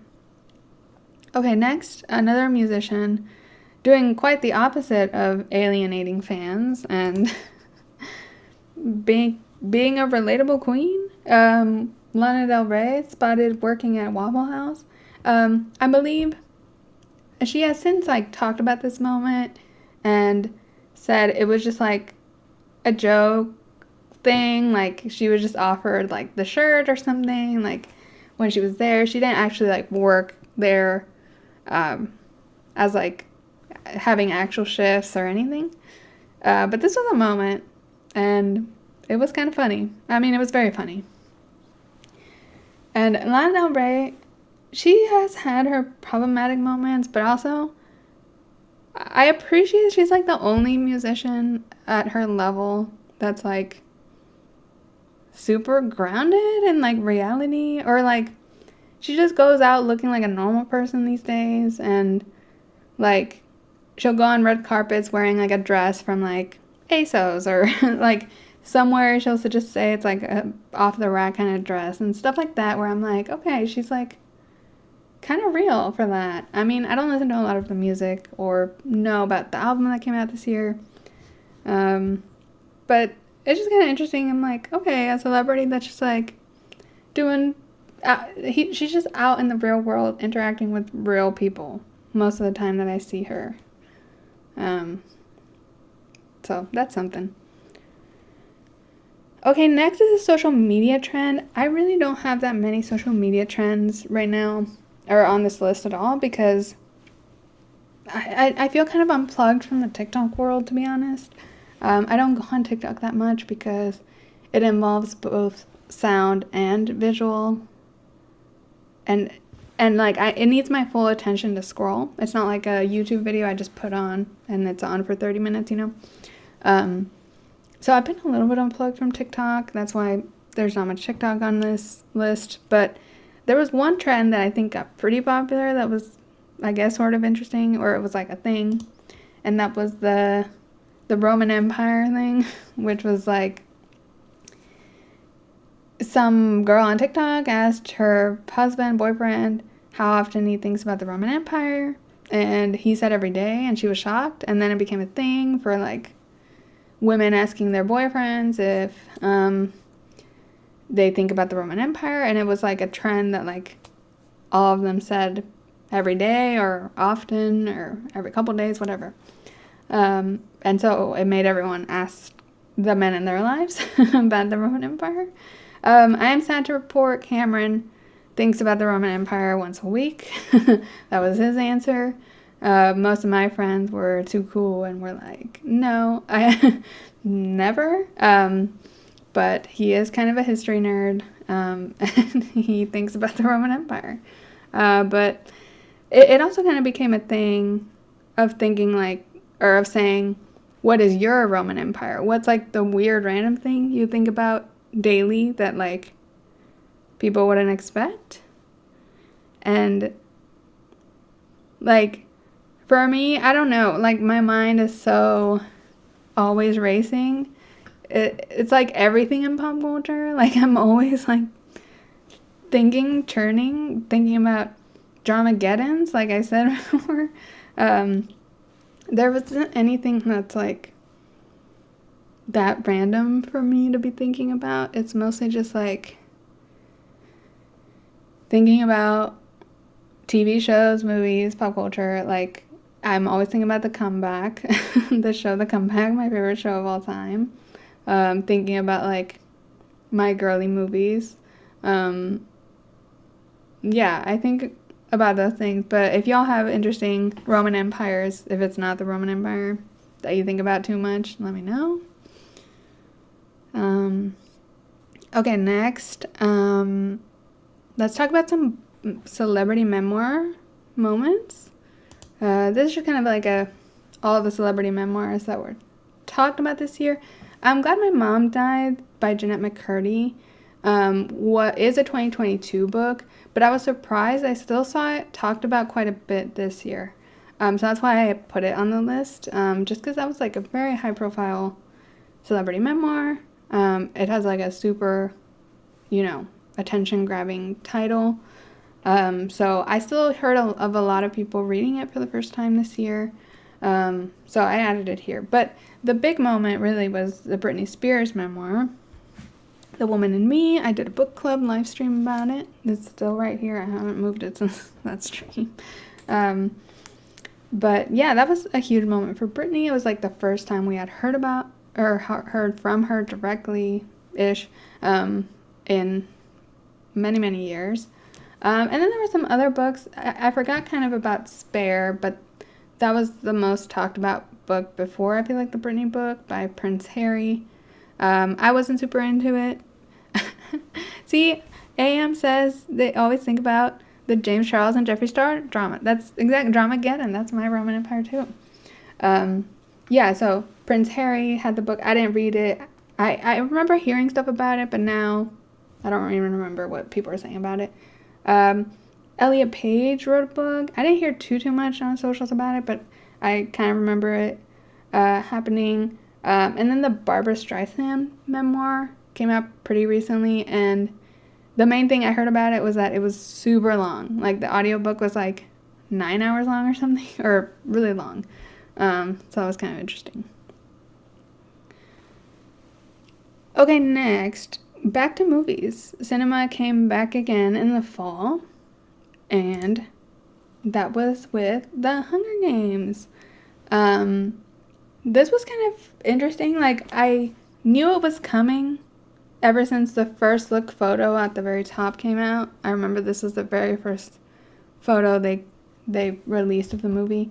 And everyone was like, ew, why do we need a origin story about President Snow? But then, once the fall came, oh my god, the audiobook is 48 hours long. Oh my god. I thought it was something ridiculous, but then I was like, I don't know how long ridiculous is for an audiobook. I don't listen to that many books or read that many books. Oh my god, 48 hours. Yeah, it's just famously very long. So yeah, Hunger Games, Ballad of Songbirds and Snakes came out, and people got over not wanting a Snow backstory because the book came out, and I think people read the book and people liked it. But yeah, I was like, I knew a new Hunger Games movie was coming, but I was not prepared for like the Hunger Games revival of it all. I feel like people were obsessed with like the old Hunger Games movies and the new one too. People were thirsting hard for Tom Blythe. People were defending Rachel Zegler from the haters. It was just like this whole resurgence, people referencing the old movies, the books. Jennifer Lawrence, Josh Hutcherson were in the conversation quite a lot. So that was cool, and I was excited. Like, once I saw the movie, I was like really excited because I liked it a lot. I put this photo in the middle because this was kind of my favorite aspect of the whole thing, was seeing kind of like the early production of the Hunger Games. I love seeing like the origin and them trying to like learning to produce the Hunger Games and the contestants of the Hunger Games, because it was just interesting to see the difference between the 74th, which Katniss is in, and the 10th, which is the one that happens in this movie. And the whole production design of like, it kind of had this mid-century modern vibe, like old-timey technology. I love that. And I think this is my favorite Hunger Games movie, is what I've been saying lately, because I just really loved a lot of the cinematography of it, the colors. I think it's just really well done. And I wasn't a huge fan of the original trilogy movies because I read the books first, and I was kind of like one of those, the book is better than the movie people. I think you just get so much more out of the being in Katniss' head in the original that you lose completely in the movies. But this one I liked. Honestly, I liked the first half the most, though, as I do with every single movie ever I've ever watched. And yeah, like, a big meme came out of this. It kind of became the new Rickroll of Josh Hutcherson with the Whistle song, which I feel so old. Like, I remember when the song Whistle came out when I was in high school, and it was like a cringy song because the lyrics are just like, ew, horrible, but it was kind of like a bop, and I was kind of like low-key, I liked it, but I wasn't telling anybody that, obviously, back then. But yeah, again, if you can hear this image, you're too online. But yeah, I was glad, though, because Josh Hutcherson did have this revival. People are thirsting after him now, and people are like fangirling hard for him. So good for him. Love him for that. Okay, next. Now we're getting into like kind of right now stuff. So if something happened earlier in the year and I didn't cover it, feel free. That was like fun moments or whatever. But yeah, now this was just interesting. This was like a tweet from like yesterday or 2 days ago or something. And I just think it summed up just this in pop culture, what's going on. Because right now there's a lot of promotion for Wonka and the Mean Girls musical movie. But the trailers do not show or disclose that they're musicals. Honestly, I found out Wonka was a musical when people were talking about the Mean Girls one, because I knew the Mean Girls one because I know there's a musical for Mean Girls because I'm a Mean Girls stan. I know what's going on in Mean Girls. But I don't know about Wonka. Like, who cares? But when the Mean Girls trailer came out, I was like, why is Olivia Rodrigo playing? Where is the singing? Where are the musical numbers? Where is, like, the disclosure? Like, off of Broadway, like, coming from Broadway to the screen. It's, no, none of that. The only thing they say is, like, a new twist from Tina Fey. And it's like, guess what? The twist is a musical.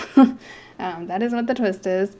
It's not just a reboot. And so many people with the trailer were, like, annoyed by it because it looks like it's just a reboot. And I'm just like, no, it's a adaptation of the musical. And now they're saying it's like a little bit reboot, a little bit musical. Or, no, it's a full musical, but it's a little bit revamped. And I think they add stuff that make it more rebooty, which was kind of clear from the trailer. But it's just interesting. Like, it just feels so bizarre to me that, like, I know this is a thing, and I know people hate musicals, and I'm not, like, the biggest musical-obsessed person, but I just feel like tricking people to seeing a musical is not... Like, what is... You're trying to piss them off? I mean, I guess if you trick them, they just care about... they bought a ticket. The money is gone, even if they walk out of the musical, if they hate musicals that much. It's just so weird. Like, why do you want to trick them? So this was a quote that came out from Deadline, apparently. Test audience focus groups generally hate musicals, and the only way to get people into the theater with one is to trick them. Like, what? It is just weird to me, but I know people hate musicals, and this is a thing. So, it's just what it is. But it's weird. It's like, why would I want to be tricked if I hate musicals into seeing... Like, I hate horror movies and gore. Imagine if I bought a ticket to a movie that wasn't advertised as such, and then it was just like a bloody, gory movie. I'd be pissed. I'd be so pissed. Okay, and next is, I guess, the most controversial one of the list, and that is the fall of George Santos. Rise and fall. I don't know. Did the rise happen this year? Or was it like late last year? Why don't we just not have musicals then? Right? It's like... Stephanie said in the chat, why don't we just not have musicals then? Everyone hates them. It's weird. It's bizarre. It's like Mean Girls was like pushed. Like, it was going to be a Paramount Plus streaming movie. And then there was enough interest that they pushed it to theaters. And it's like, well, if the musical hating crowd is not good for theaters, then maybe streaming was the right home for it. It's just, yeah, people want musicals, like some people do, but maybe, yeah, they should be streaming movies or select theaters. I don't know. They just shouldn't expect just tricking people as like the strategy. Anyway. Yeah, George Santos. So the Z-Way interview was literally today. He kind of gagged her a bit, not gonna lie. She did too. She had some low blows, but they were good. They were great. I love that. He was offended because she was like, you know, do you think you'll enjoy jail? Do you like the color orange? And George was just like so offended, and it was just like, okay, guys, sure. But he's just such a, like, super villain. Like, he needs to be on House of Villains. Oh, well, no, but he doesn't because there's this whole conversation about, like, platforming him versus not. And it's kind of what he gagged her about a little bit because she was like, how do we get you to go away? And he's like, don't invite me to your gigs. And then she's just kind of like, oh. Or, you know, that was kind of a gotcha because it showed he's aware that, like, people want the content. He says it right after that. He's like, you can't not invite me, like, because people want that content. And it's just like, oh, it's like turning it on us, the audience, for like living. But he's just so like, he's like a Disney supervillain or something. He's just like so evil, and he's like a fraud. He like was buying, Botox and designer shit with taxpayer money or whatever. I believe. I don't really keep up with politics that much, but like, he was doing all the shady stuff, lied about his resume. He had a drag queen past, even though he's Republican. Like, he was in Congress as a Republican, and very much like against pronouns, as the Republicans like to say, and against LGBTs. So it's pretty bad, and I feel like as long as you stay aware that he is bad and maybe don't give him money on Cameo, it's hard. But Z-Way did try to make it clear he wasn't getting paid for the interview, things like that. So I was glad she covered kind of her bases on that front. But yeah, it's just been like fascinating. And like the day he got expelled from Congress, like the Diva Down was trending on Twitter. Just like, what? He was just like straight out of like, what are these shows, like Veep or one of those shows that's like a satire on politics. Like, he's stranger than fiction, straight up. Are you not entertained? We'll see where he goes. He said he wouldn't do Dancing with the Stars. He told Z-Way that, but I'm like, I feel like he would do Dancing with the Stars, and I feel like they would invite him, sadly. Okay, I think that's all my pop culture moments. I do want to take a moment to acknowledge some TV. You may or may not have noticed there was no TV in the list, because TV is kind of is its own thing, and I've already talked about music and movies and their own streams. So I just want to take a moment for some of the big TV moments of the year. Most of them are things I watch, but a little might be things I didn't watch. Maybe just one or two. So this is the time to talk about the TV shows you like this year. But let's start with some big ones. These are pretty high profile, all of them. Starting with the top left here, the flop that was The Idol. I didn't say this was all going to be good TV.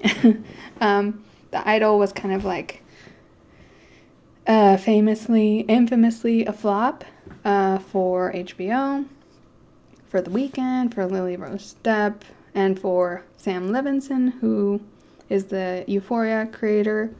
And it was just interesting seeing just all the criticism online about it. I watched D'Angelo Wallace on YouTube made some amazing recaps of The Idol, because it was just one of those that I needed to watch someone, like, I watch so you don't have to. And I didn't want to be that person either, because I don't do drama, and I don't like these, like, very overly sexualized, gratuitous shows. Like, I'm too baby for that. So I was kind of scared of The Idol, but those were really great recaps. I recommend them. But yeah, just mostly there were a lot of cringy weekend moments. And yeah, everything else on the list though was like huge, good TV moments. Last of Us was this year, very early this year.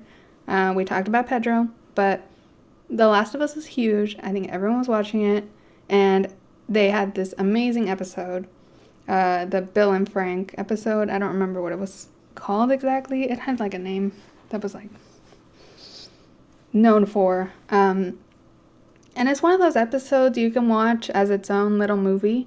You don't have to know the whole show. It's kind of a standalone story.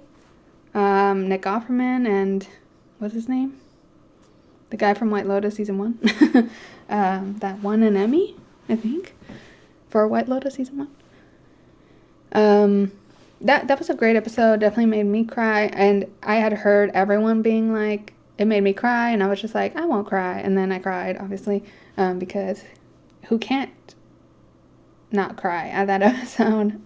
It's really great. And Last of Us in general was a really great time. I mean, it's dramatic and sad and scary kind of, and I didn't like the violence, but I powered through because it's definitely one of those fascinating dystopian stories. And yeah, that was just a moment, and especially that episode was just really great.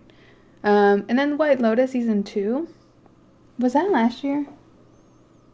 Shit, I think that was last year, but it was late last year.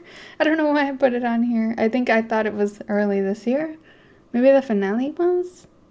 Maybe the finale was like a little before Last of Us.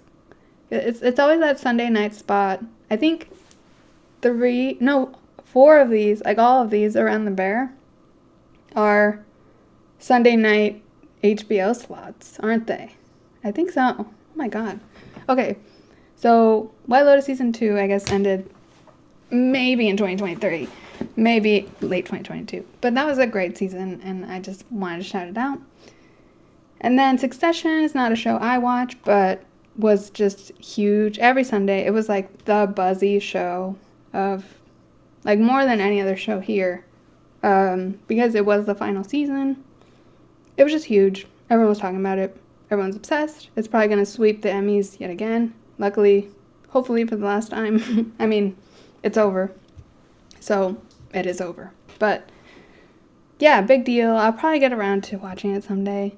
It's just one of those that just has a lot of old guys as the main characters, and I'm not too interested in that. But, and like business, I'm like, business. But it is like a media business, so I'm like, okay, media, sure, maybe.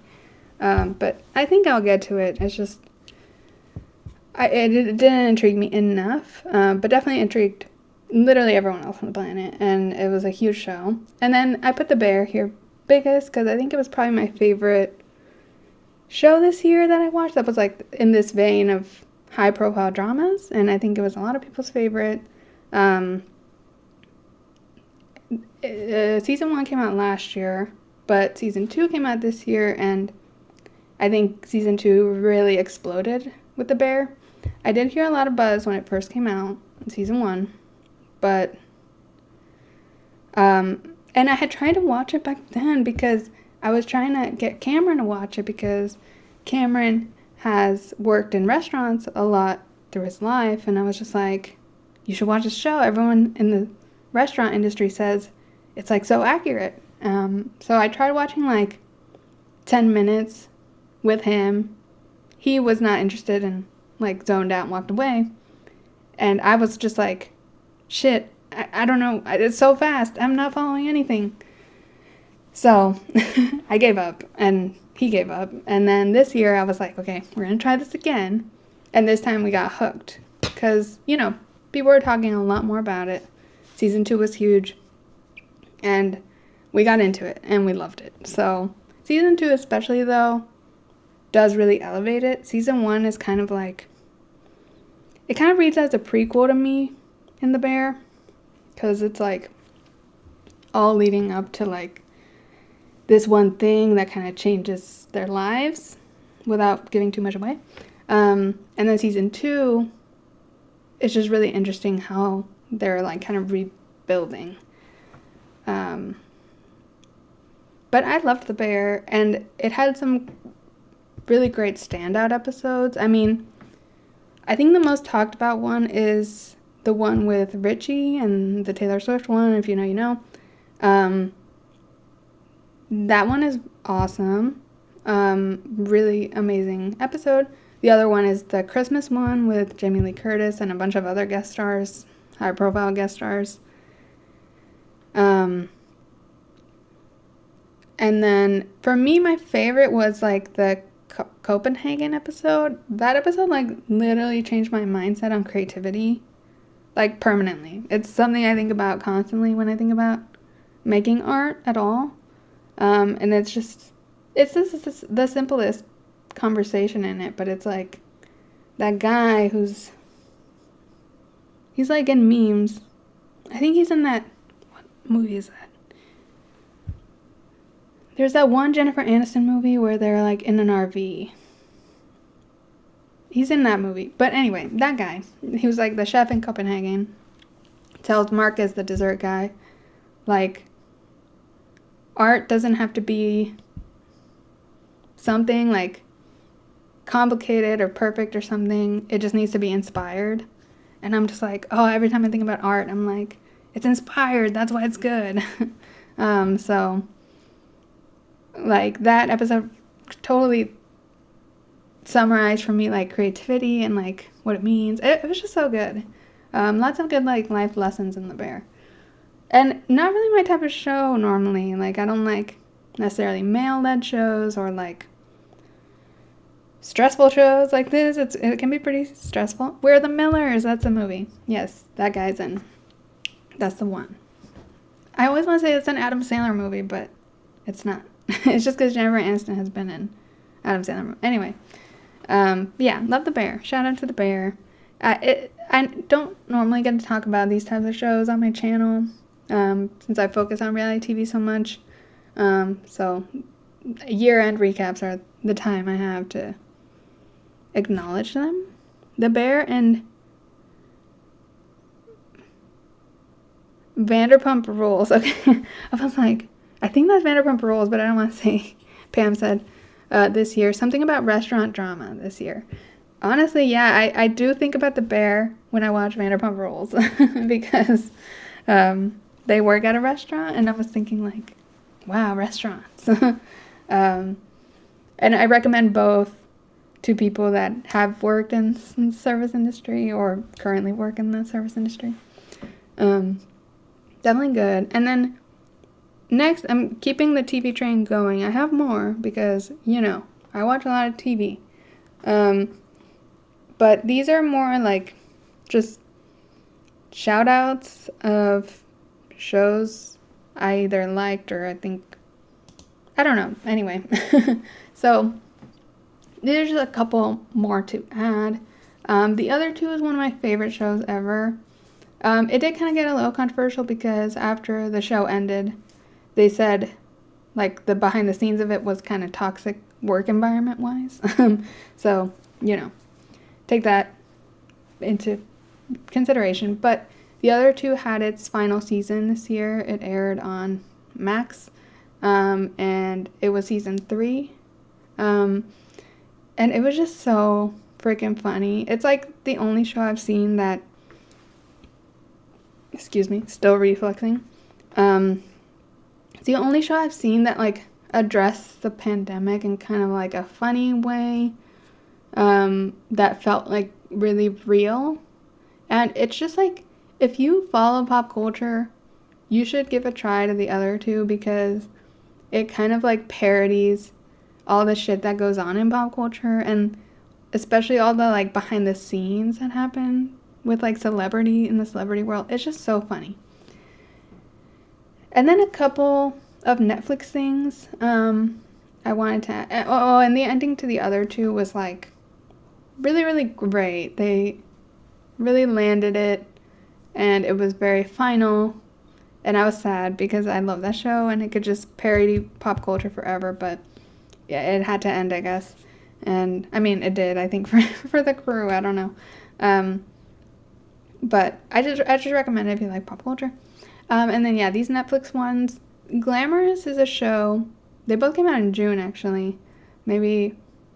Actually, the strike was going on, I think, already. So maybe the strike made these not get promoted. Glamorous is just a show I never got to talk about because I kind of took a break.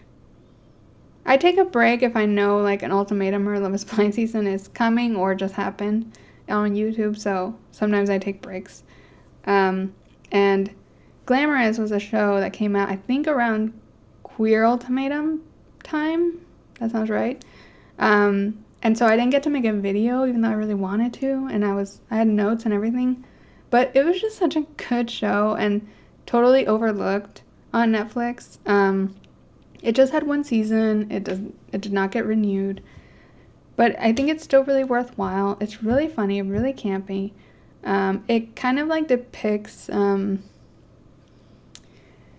influencer culture a bit, but it's real. Like, I could tell the writers like knew their shit when it came to like online stuff and references of like memes and stuff. Like, it's so rare for me to find a show where it's like, okay, the references in here are not like old cringy people that have never been on the internet. It's like people that are online.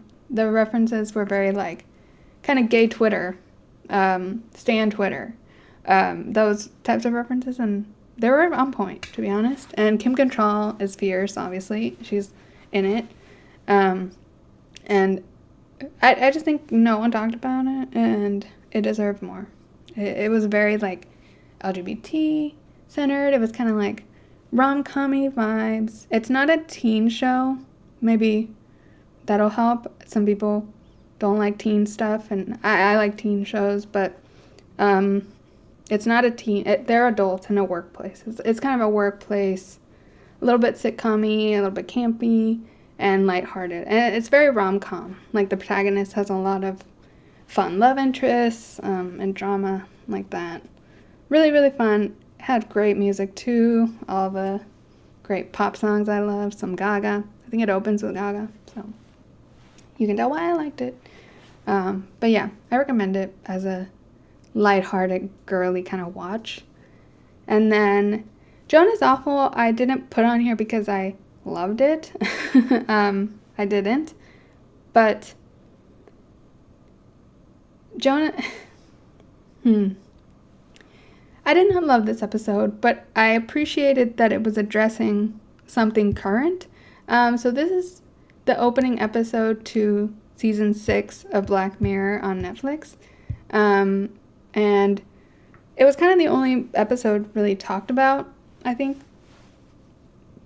Because, like, there was a full season that came out, but people mostly just talked about this episode, which usually the opener episode to a Black Mirror season is kind of like the flagship episode. Anyway, it starred Annie Murphy and Salma Hayek mainly. Was Michael Cera in it too? I think Michael Cera was in it too. Anyway, Joan is Awful. It kind of addresses like these issues that the strike was trying to figure out right after, or right around this time this got released. And it deals with like AI technology taking someone's likeness and like using it for content / entertainment, and some of the like a little bit of like the legality around it, or like lack of legality around it. I don't know. It was interesting, but I did not like the execution. It felt very like melodramatic, and then it got kind of fantasy at the end, and I was just kind of like, I don't love this. Like, the execution wasn't there for me, but like at least it was addressing something current, and even if you like the episode or don't, it gives you at least something to think about that's relevant to like this year in pop culture. I don't know. So that's why I added it here. I didn't particularly love it, but you know. Oh, and then reality. Okay, one last thing for TV. Reality TV. Okay, technically Jury Duty is not reality TV, but it is, right? This show was super weird. It was very much a experimental type of show.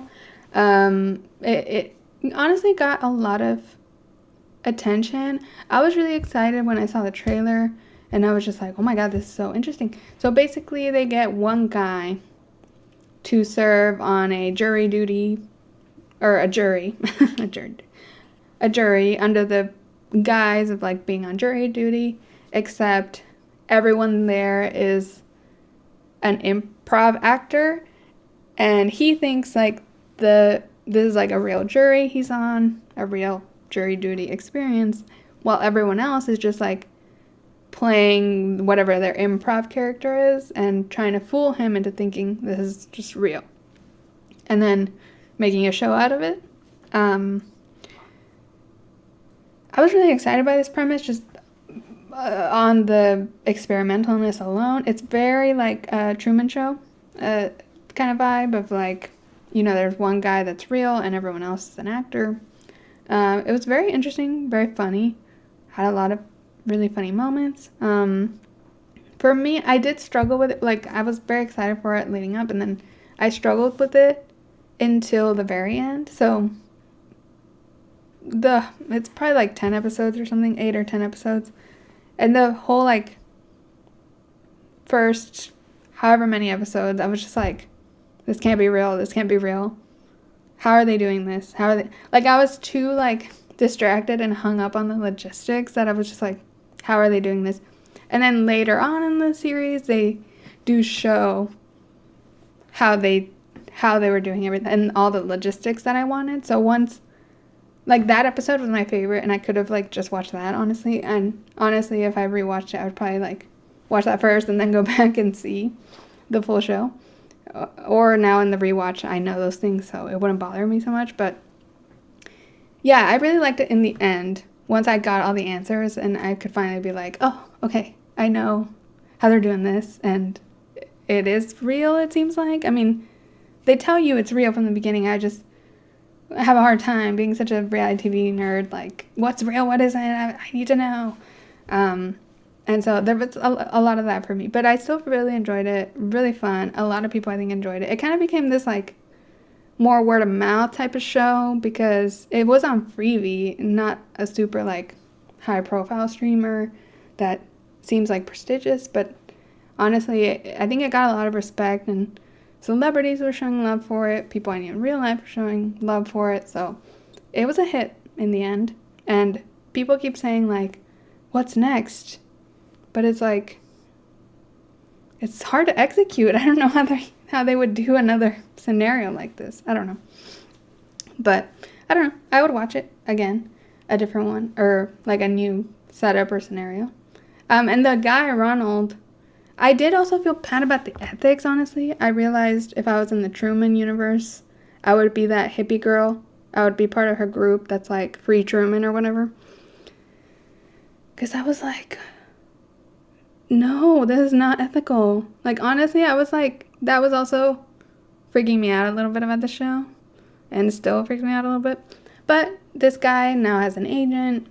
He met a bunch of celebrities, so it seems like the trauma, he got some rewards for the trauma, but, you know, it's still trauma. And I still think about the ethics of it and feel a little weird. I don't know. I don't know how other people feel about that, honestly. It feels like no one else cares that much because he seems fine. But I don't know. It freaked me out a little bit.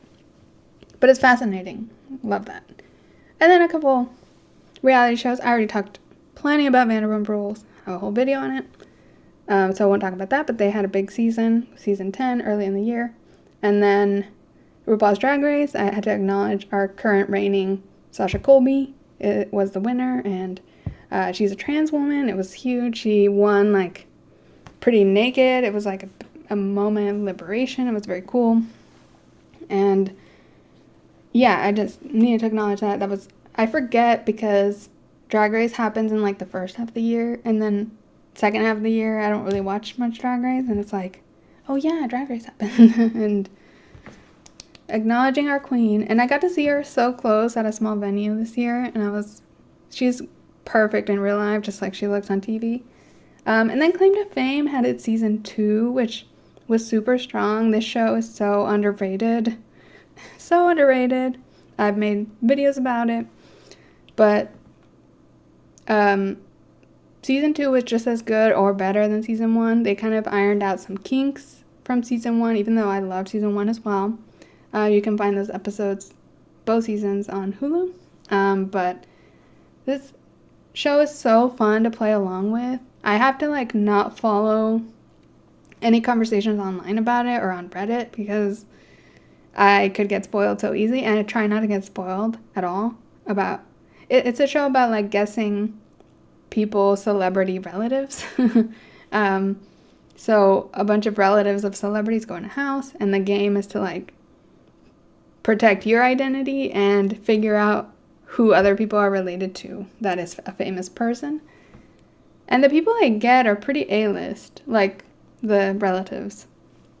So it's like real celebrities for the most part you've heard of, which is a cool thing. It's not like, you know, super D-list people. It's like I don't know, Eddie Murphy, Simone Biles, Dolly Parton, like people like that. That's like literally household names. So I think it's a really worthwhile show, and I talk about it all the time when I talk about underrated shows. But yeah, Claim to Fame is so fun, and it's so fun because I watch with my friends, and we all kind of like talk about it and guess. So I'm glad my friends Pam and Sophie have adopted it too, because it's fun to play along, and if you like pop culture, it's fun to like put together clues and think about eras, and it's just so cool, so fun. And Kevin Jonas and Frankie Jonas host it, which is random, but yeah, I had another great season this year. Love that. That is everything I had. I hope I didn't miss anything fun pop culturally. But that is 2023. So much went down. A lot of goofy stuff. And a lot of great TV, as always. I love good TV every year. And this year did not disappoint. I talked about my favorite. Favorite scandal was Ariana SpongeBob. Favorite memoir was Brittany. Favorite TV shows I talked about. Favorite movie moments. Barbie and Hunger Games, probably. I think those are the main things. This stream was longer than I intended, but it always is, isn't it? That's 2023. I can't believe it. The year's almost over. What pop culture is going to happen between now and 2024? We won't know, but hopefully nothing too major. Isn't Beyonce... Hold on, let me just triple check Twitter, because earlier today, Beyonce's website was down. Okay, no Beyonce bombshells, I don't think, right now. Might be something, you never know with her. The only thing I see is that Miranda Cosgrove says she has never been drunk or smoked in her entire life. I've never even been buzzed. I've sipped things before, but like 2 sips. That's today's pop culture news of the day. But yeah, I don't know. The cheating scandals just get me every time, especially when they're really messy, like Scandal and like SpongeBob. And the Try Guys last year had me in a chokehold because it was YouTube drama plus cheating scandal. Like, I was eating it up. Oh, the Panera lemonade. Yeah, that was a thing this year. Honestly, kind of sad. Kind of scary. Because Panera had this lemonade that was basically like a hella energy drink instead of a lemonade. But advertised as a lemonade, obviously. And people died from it. It kind of became a meme, even though it's pretty twisted. Because, you know, real people died. But, yeah, the Panera lemonade. I can't with the energy drink culture, honestly. I don't drink anything. So, that's why, honestly, that's why I'm like, there's such a gap in my... I only drink water, my friends know. But, like, I always miss, like, the drink... Like, was Water Talk this year? When everyone was putting, like, sugar packets in water and drinking it, and that was, like, a thing on TikTok? I think it was. Anyway, so I miss all the drink trends because I don't drink stuff. I'm like, oh, I forget I don't drink stuff. I don't drink alcohol. I don't drink Panera lemonades. I don't drink Grimace milkshakes. None of that. Because I'm an eater. I like eating. I don't like drinking. That's it. That's what it is. I prefer eating, honestly. Yeah, Water Talk. Okay. The Stanley Cup chokehold. That's so true. See, I'm not into the Stanley Cups. Or the coffees. None of that.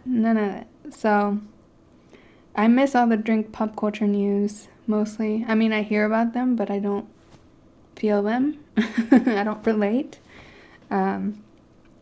And yeah, I probably missed a lot of TikTok stuff. I mean, TikTok stuff could be its own stream completely, obviously, but I'm not the person to do it. I'm sure some young Gen Zer YouTuber out there is live streaming top TikTok moments of 2023. But the algorithm's so specific that's like my TikTok is just like cats and yarn and little mini stuff. Glitchy fan cams. I don't know. So that was 2023. What a fun time. What a fun year, I guess. Lots of breakups, lots of random celebrity relationships and scandals and big tours. Love that. Love Taylor and Beyonce winning with their tours. That's great to see. And yeah, hopefully I'll see you on 2024. Hopefully I'm still here and I can do it. Maybe I'll try to keep better track this time because now I know I might do this every year. That'd be really fun. It was fun to walk down memory lane, making this PowerPoint and talking about it all. And yeah, here's to a new year. 2023 was a good year. I liked it. Or it was fine. It was fine for me. I feel like by the end of every year, everyone's like, I'm ready for the year to be over, which I kind of feel that right now too.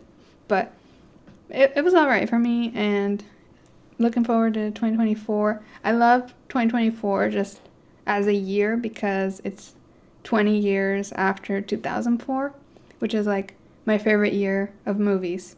It has most of my favorite movies come from 2004. So that's just, I'm hoping 2024 is a good movie year or something, or a good TV year or music or whatever. So looking forward to that.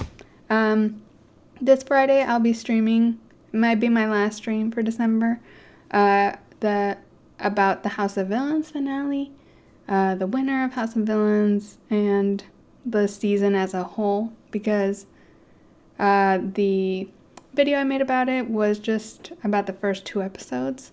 So I'll go into a little bit of like summary of each person or just what I thought of everyone's game, and then talk about kind of the finale outcome of the season. It's stayed really strong as a show. I love House of Villains, honestly. It's a great show. I think it's just hard to access. Right now it's on cable, it's on E, and I feel like it's hard for people that have cut the cord to get episodes, unless you're a diehard reality fan that pays for episodes or has a cable, whatever. So I'll be talking about House of Villains. Even if you didn't see it, I'll try to summarize kind of how everyone ended up doing. And yeah, just like funny moments. Honestly, Shake from Love is Blind has had some really funny moments, or like just crazy moments. It's crazy how like he was hated.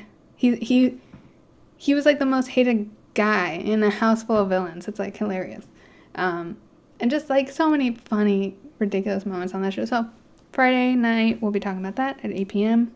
or you can catch it on VOD. If you're watching on VOD now or live, thanks so much for stopping by. I really appreciate it. Let me know your favorite moments of the year or predictions for 2024. I'll take that too.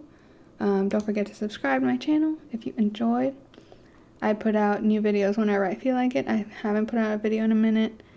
I will put out a video someday soon. But it's just such a busy time. Oh my god, the subscribe just glitched. Jesus. Well, subscribe. Glitchy.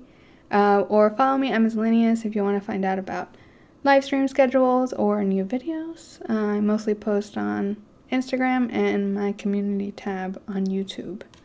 But yeah, thanks so much for being here, and I will catch you in the next one. Bye.